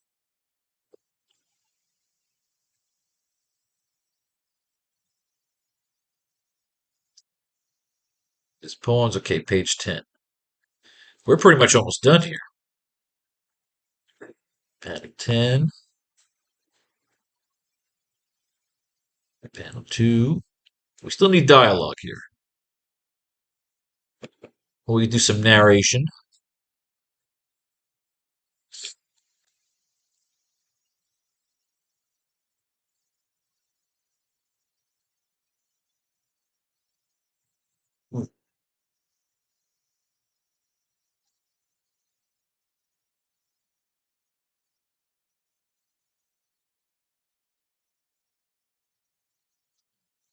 The idea is what we could do here is while Marco's like floating in and doing that Terminator 2 shit, we can have Recon over the radio telling Commissioner Stacy that the Vulture is attacking everybody. And I thought the Commissar would be coming in last, behind his pawns. And I thought their Commissar would be coming in last, behind his pawns. Like something straight out of a monster movie. Meanwhile, Terminator 2, the Vulture glides past Commissioner Stacy's copter. We see the sand blob land on the front window. We close in from the view of Commissioner Stacy as we watch the Sandman morph his face into hard granite. This is an homage to the scene. What that doesn't mean. An homage? A homage? What? This is homage to the scene from Terminator 2 when the T-1000 is morphed as a cop and smashes his head into the helicopter hovering above the Skynet factory. We see the Sandman's granite head smash through the cockpit window again, a la Terminator T-1000. Good. Just like the T-1000, the Sandman spills into the seat next to the Commissioner and begins to turn back into his human form. Close up of the foaming face of the Sandman as he tries to intimidate the Commissioner. Get out. You're under arrest.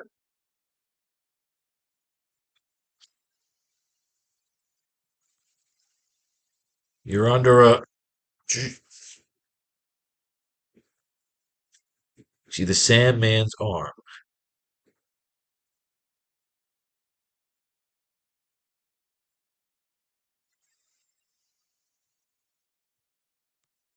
SFX of the punch and copter door smashing off. Right, so we need dialogue. We need a little dialogue here. So let's finish up our assignment. The motor's hum is almost imperceptible as Spider-Man and his star-spangled companion descend into one of the most amazing mechanisms ever devised by man.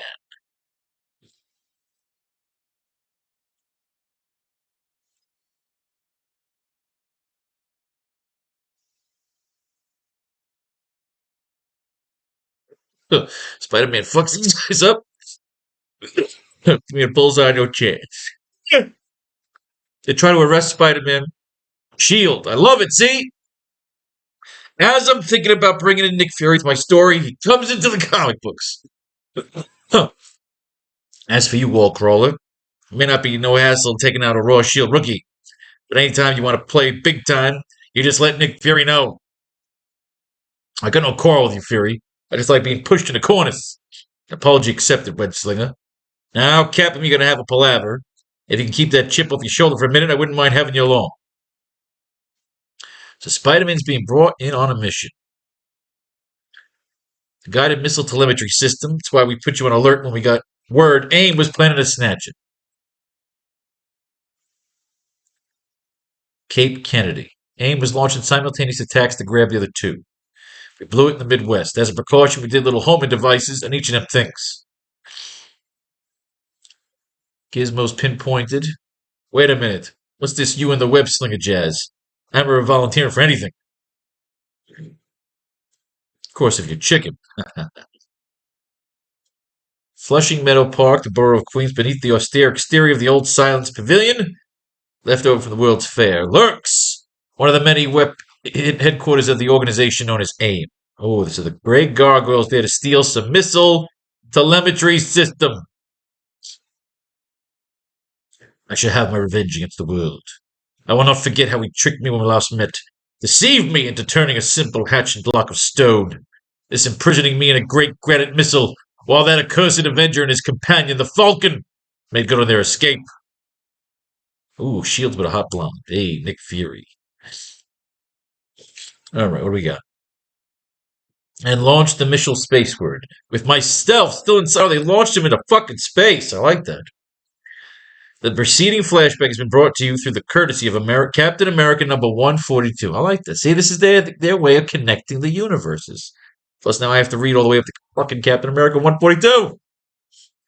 The fools thought themselves rid of me forever, but they had reckoned without my scientific genius, reckoned without my ability to alter the orbiting missile circuits to create a crude radio transmitter. Oh, look at all that exposition dump.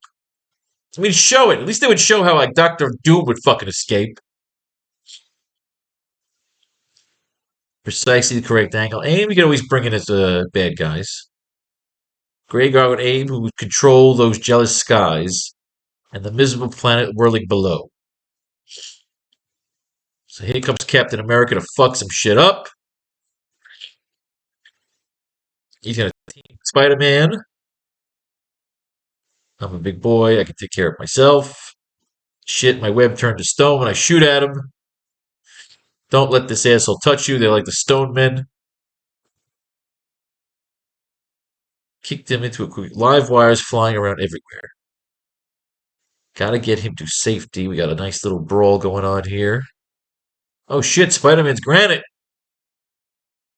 Minutes pass, and a cool breeze wafts past the full-scale missile mock-ups to stand before the science hall. But wait! Do our eyes deceive us, or is one of those missiles active? And are those the two stone figures chained so tightly to its base where they appear to be? AIM's unique anti-gravity missile will be fired spaceward, and there, their unseeing eyes will witness the activation of a satellite of my own design. A satellite whose power beam is capable of turning entire cities as life to stone. This is a stupid villain. I mean, I always like the challenge of making any villain interesting. Impossible. My touch of stone has never failed before. It did this time. Perhaps the unique venom the Viper injected me with had something to do with it. Heaven only knows what saved Spider-Man. As seen in Captain America 57 True Believer, that's what gave Cap his newfound super strength. What? The Viper. They just mentioned Captain America 142, and then now they mentioned fucking 57? Did he have a 57? I thought it was Tales of Suspense. Captain America 57. We gotta look.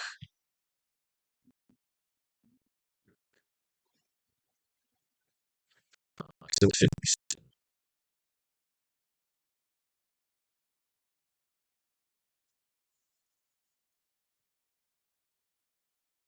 I mean, I'm pretty sure that when does Captain join this fucking title? I told myself I was gonna read all the stuff. I just take the time to try to read like a season and a clip. I don't like to rush to a comic book. I like to enjoy it. I like to pretend like it's really happening. And what's kind of fun is when you're reading Iron Man, you always picture yourself talking as Robert Downey Jr. When the casting is fun, you literally cast the comic book the same way. You read in their voice. Or you can do your own fantasy casting. What we got? I mean, I don't see, oh wait, where am I? As seen in Captain America 57. But he has no 57.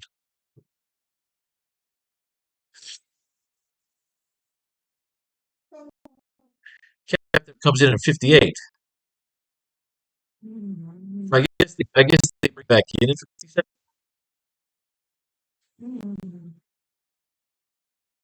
And shit, because he's there by 58, and I pretty much think he's a regular by 59. Wouldn't they have said it? Unless they just did a throwaway. There's only one way to find out. We're fucking here. When you first introduce Hawkeye, fuck it. Let's just look. We're looking for art inspiration anyway. We gotta look at the whole thing. We got a little Black Widow action here. Some Tony Stark. It's in Dynamo. Hawkeye was Black Widow's boyfriend. So here we go. Iron Man battles Captain America. Next issue.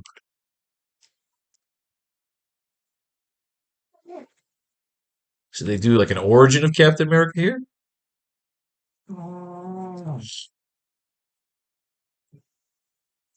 This is pretty much just fucking Iron Man story.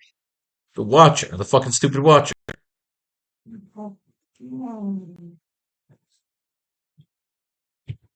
The Viper gave me. So I like that. That twists in Craven. All right, so Captain America's back. They obviously fuck something up here with their numbering. What's Captain America? Oh, we do have to. You have to read Tales of Suspense first. That becomes Captain America by like the 100th issue or some shit. All right, fuck it. We'll get there one day. We're not writing Captain America right now. What we do? We'll check it out. We need dialogue, like something straight out of a monster movie. The vulture spreads its wings and takes off just as we see Flint Marko begin to morph into a sand monster style blob. Oh, the T-1000 from Terminator 2. We could do some narration. Spider-Man can narrate here.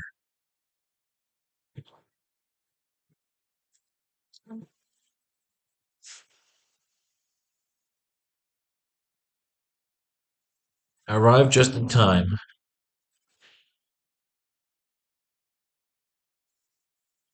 to see them make their move.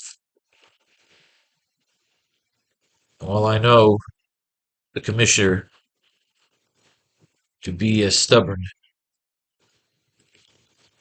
as he is brave, he's also underestimating his targets. Commissioner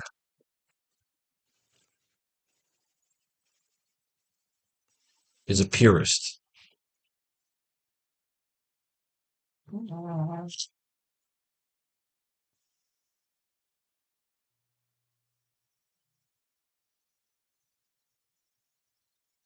Commissioner is a purist.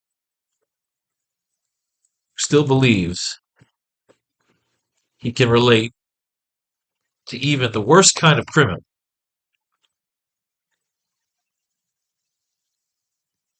on a human level. The fact is, he's not dealing with humans here. He's not dealing with humans here.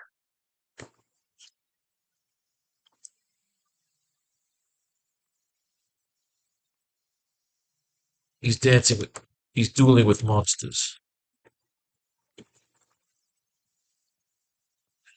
Oh, the fucking tearing with the fucking allergies. I can't take it. Just random tearing.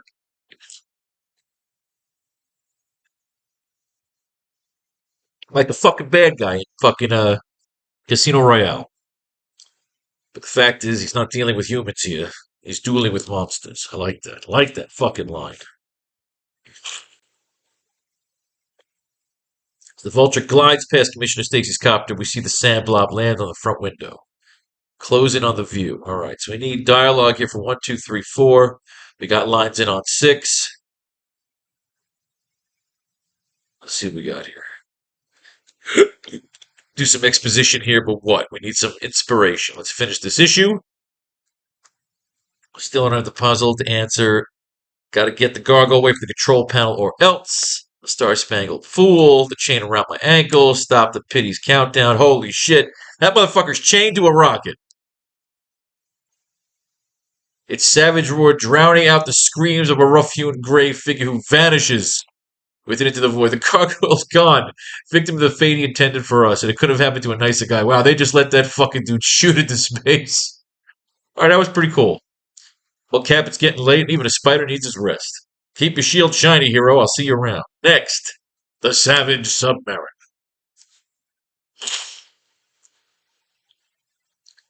It gets us all caught up on this side. So next time, the Spider-Man will team up with the Savage Submariner. Marvel's answer to Aquaman. All right, we do this, we're done. 2 and 2, ladies and gentlemen. 2 and 2. I won't let you die, not like Gwen. The Spider-Man's got to save the Man-Wolf's hot fiance from getting killed by the Man-Wolf. Of course, J. Jonah Jameson's pissed off because his son is the Man-Wolf. He's a superhero mutant like the ones he hates. The irony, the irony, the irony. Let's see. No. Wrong issue here. Let's get out of this. We read this fucking thing already. Next one. Let's go. Oh, you fuck. All right. Wolf Hunt. Remember, we left Spider-Man who's about to get jumped by the fucking Man-Wolf. I think we know what we want to do. We want to use this, get some dialogue ideas. What are you doing here? You're the guy with J. Jonah Jameson. Worked up to a trap. Me in his apartment. Just like a fucking wolf. He just fought a wolf in San Francisco, which gave us the idea for Volantis and a city and a sky bridge that they were building, which gave us that idea. As the vulture glides past Commissioner Stacy's copter, we see the sand blob land on the front window.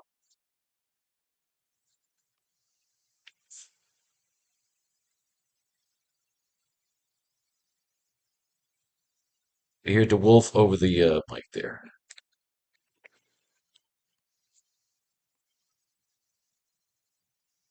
Commissioner's under attack.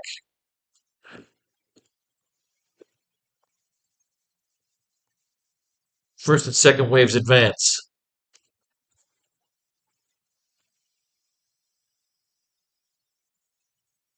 Tacticals underneath.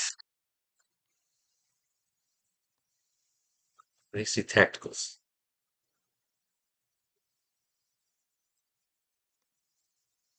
Tacticals underneath. Cover their escape.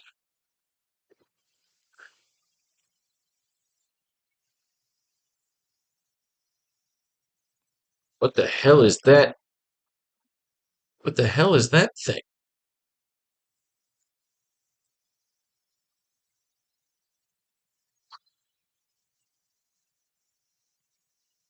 Inaudible. It gets cut off. Like Commissioner's under attack. First and second waves advance. Tacticals underneath. Cover their escape. What the hell is that?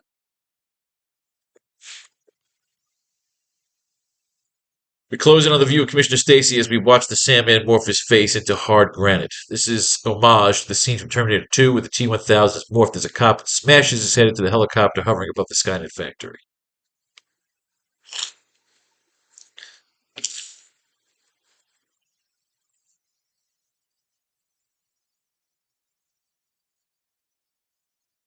And you could say it right there in the narrative. Fuck it. It's your story.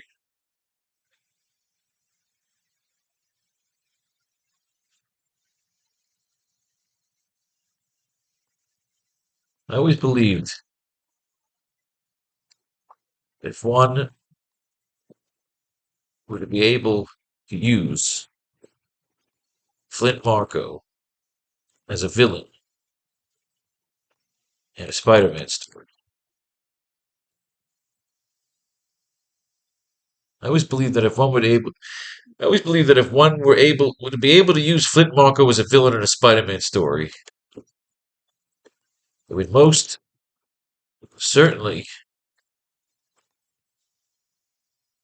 have to do a scene where he uses his sand morphing abilities to do an homage to one of the great sequels and canons of entertainment. Cool. I needed that line in there. I always believed that if one would be able to use Flint Marko as a villain in a Spider-Man story, they would most certainly have to do a scene where he uses his sand morphing abilities to do an homage to one of the great sequels in the canons of entertainment. One of the great sequels in the songs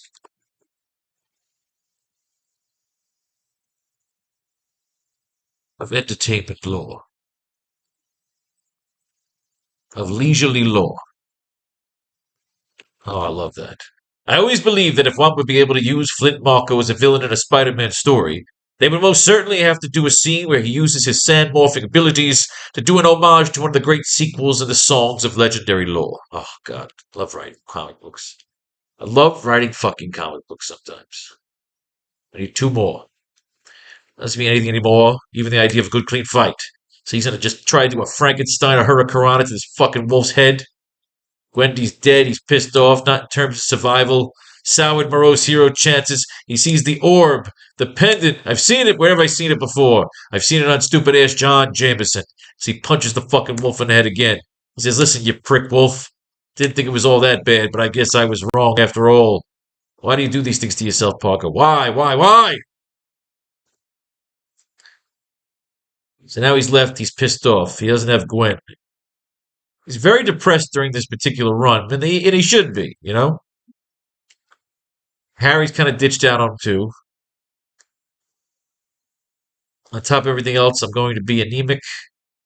Come on, Parker, snap out of it. You got to think, Mr. Hotshot, student and boy photographer. Why would old Jonah? So Peter passes out. Everybody's hanging at the coffee shop. Ooh, Mary Jane and Flash. Why is sometimes Flash a redhead and sometimes a fucking blonde? Oh, we love Mary Jane. He's had it rough before, but it was much more fun as a submarine with open windows. Harry. You both know Peter and Harry have really gone through a lot this past week or so. Give them a break, will you?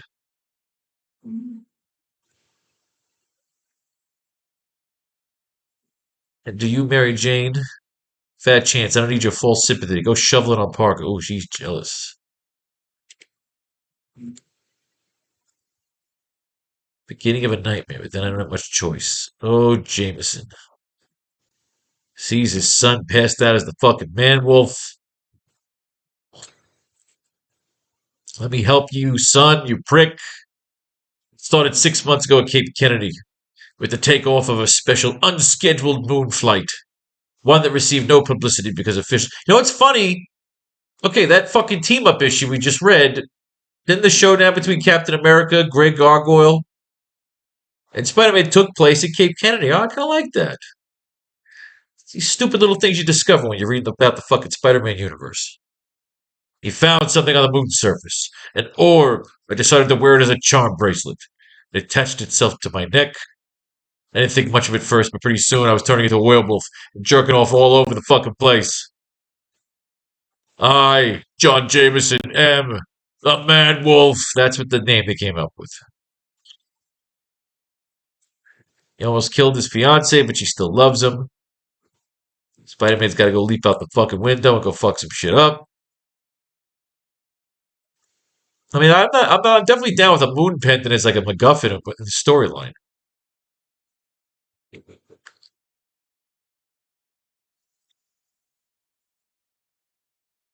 Good man is suffering without a word. Feels that way. Yeah, sorry. Thanks a lot, Parker. Man, every time I see you, you're bummed out. What do you think this is, handsome? A daycare center? Listen, you want to take me dancing, that's fine, but you think I'm just.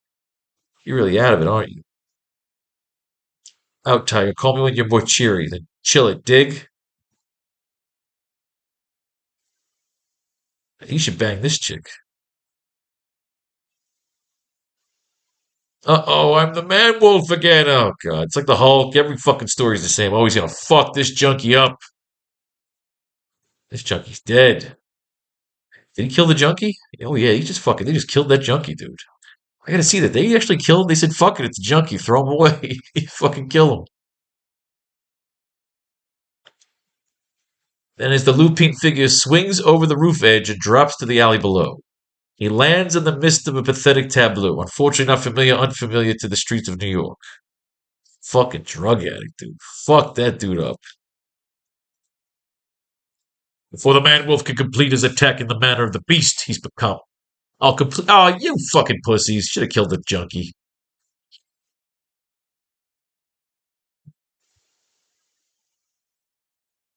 What am I supposed to be happy that I've had the.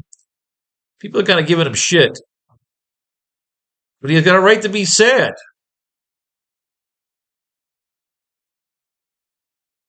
J. Jonah Jameson. The man wolf. Big ass fight. Oh, Gem.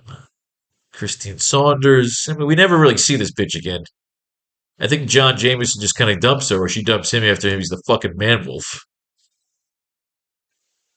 A doctor, but the publicity.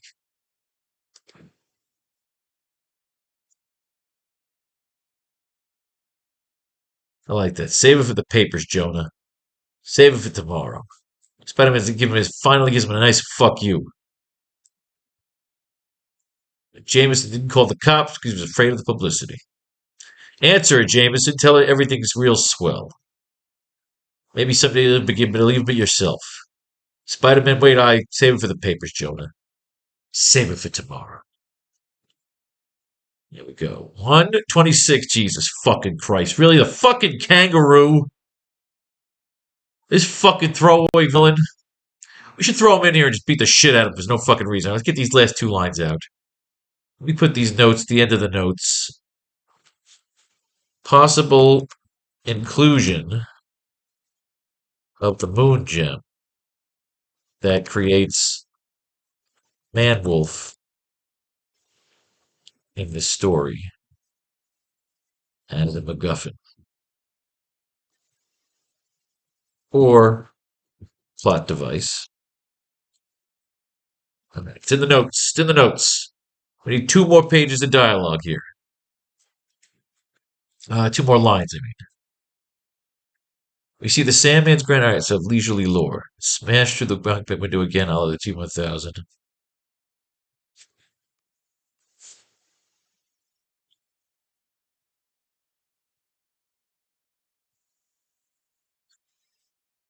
All right. Police radio. Commissioner,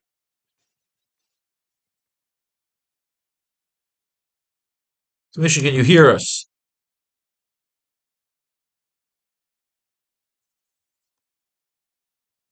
He's going after the dirigibles.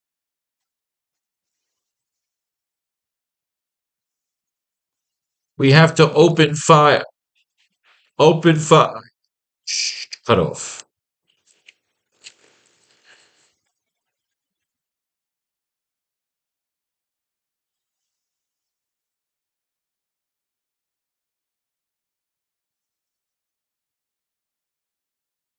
Open fire.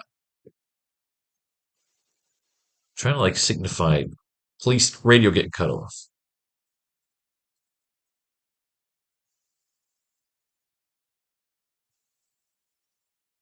The other cops try to communicate, but the vulture is taking out their communications. Here we go. Boom. Commissioner, can you hear us? He's going after the dirigibles. We have to open fire. Just like the T-1000, the Sandman spills into the seat next to the commissioner, begins to turn back into his human form.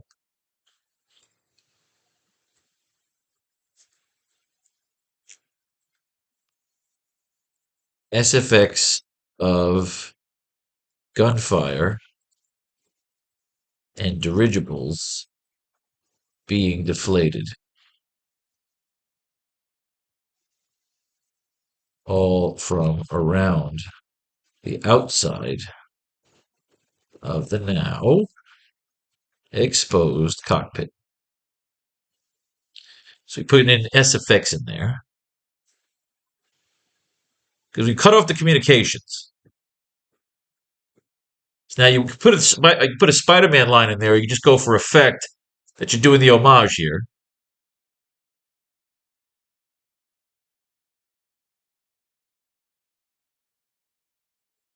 Moving face of the Sandman as he tries to intimidate the commissioner. Get out. You're under a. We see the Sandman's arm extended to a hard clay extended fist as he punches Commissioner Stacy out the copter door, sending him plummeting to the clouds below. SFX of the punching copter's door smashing off. He's dueling with monsters.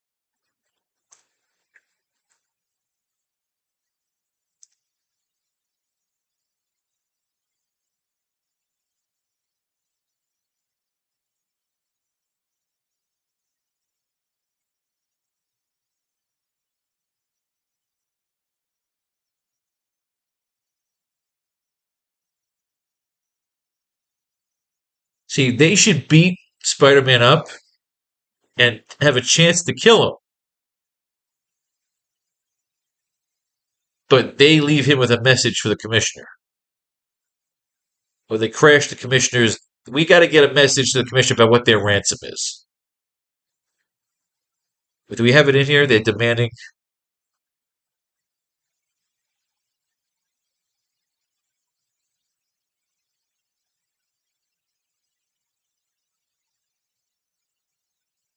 the release of Dr. Octopus. That's what they want.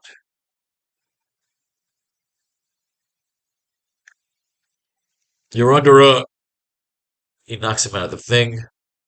Cop the door smashing off. It's like you don't put a line in if you don't need a line there. But I also like to see to make sure if there's ever a place to put in story, you do it.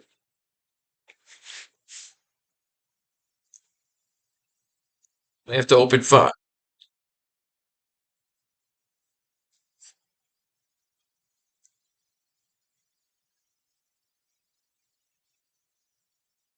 Get out. You're under a boosh.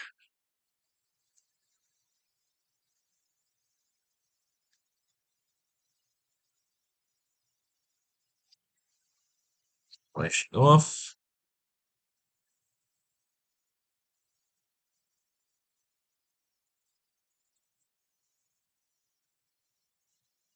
Eight. Now we don't need Spider-Man to catch him just yet. But do we want a line here? You're under a.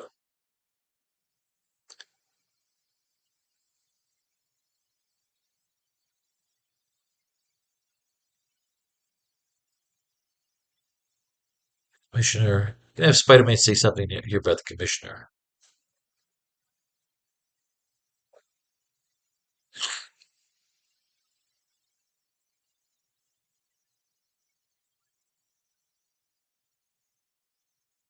I like this. Okay.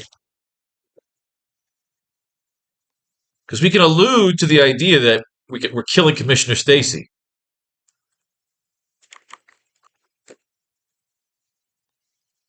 Commissioner Stacy is the type of guy who would prefer to die on the job. Concept concept of fishing.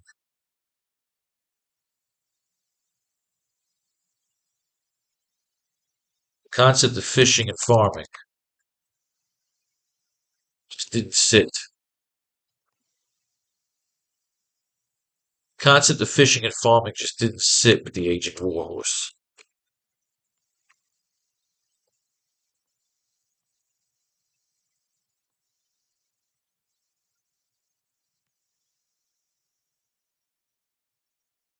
Common narrative. Always sends him. Always sends him. A common narrative always sends him to Hades.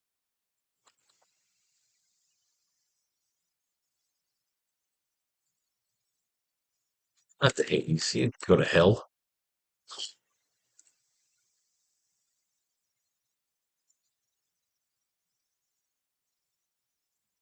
Common narrative always sends him to his doom.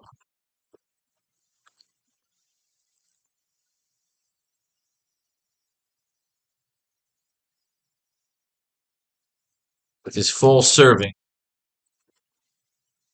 as a motivational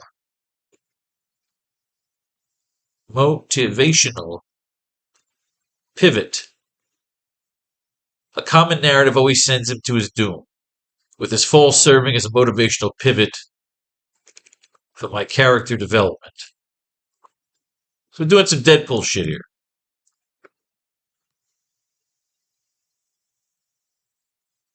Commissioner Stacy is the type of guy who preferred to die on the job. The concept of fishing and farming just didn't sit with the aging warhorse. The concept of fishing and farming just didn't sit with the aging warhorse. A common narrative always sends him to his doom, with his false serving as a motivational pivot for my character development.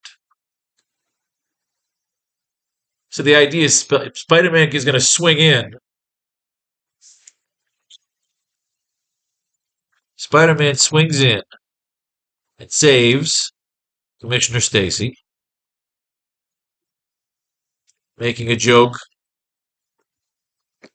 about how he's changing the narrative. See, we're not killing Commissioner Stacy here. Spider-Man swings in and saves Commissioner Stacy, making a joke about how he's changing the narrative. I'm developed enough, you know. He will then take on the Vulture and the Sandman and lose. But instead of killing him, they will beat the shit out of him and use him to send a message to the police and mayor about their demands for financial restitution and the release of Dr. Octopus. We want to sit down. We'll spare your life. We want to sit down and we'll spare your life for the privilege. I like that. Man, we're getting some good shit in this fucking story. Fuck yeah. We want to sit down and we'll spare your life for the privilege. They beat the living shit out of this man. Mayor Jameson's hoping they even kill him. We want to sit down. They're going to beat Spider-Man up. They'll pull the cameras in. And they will talk.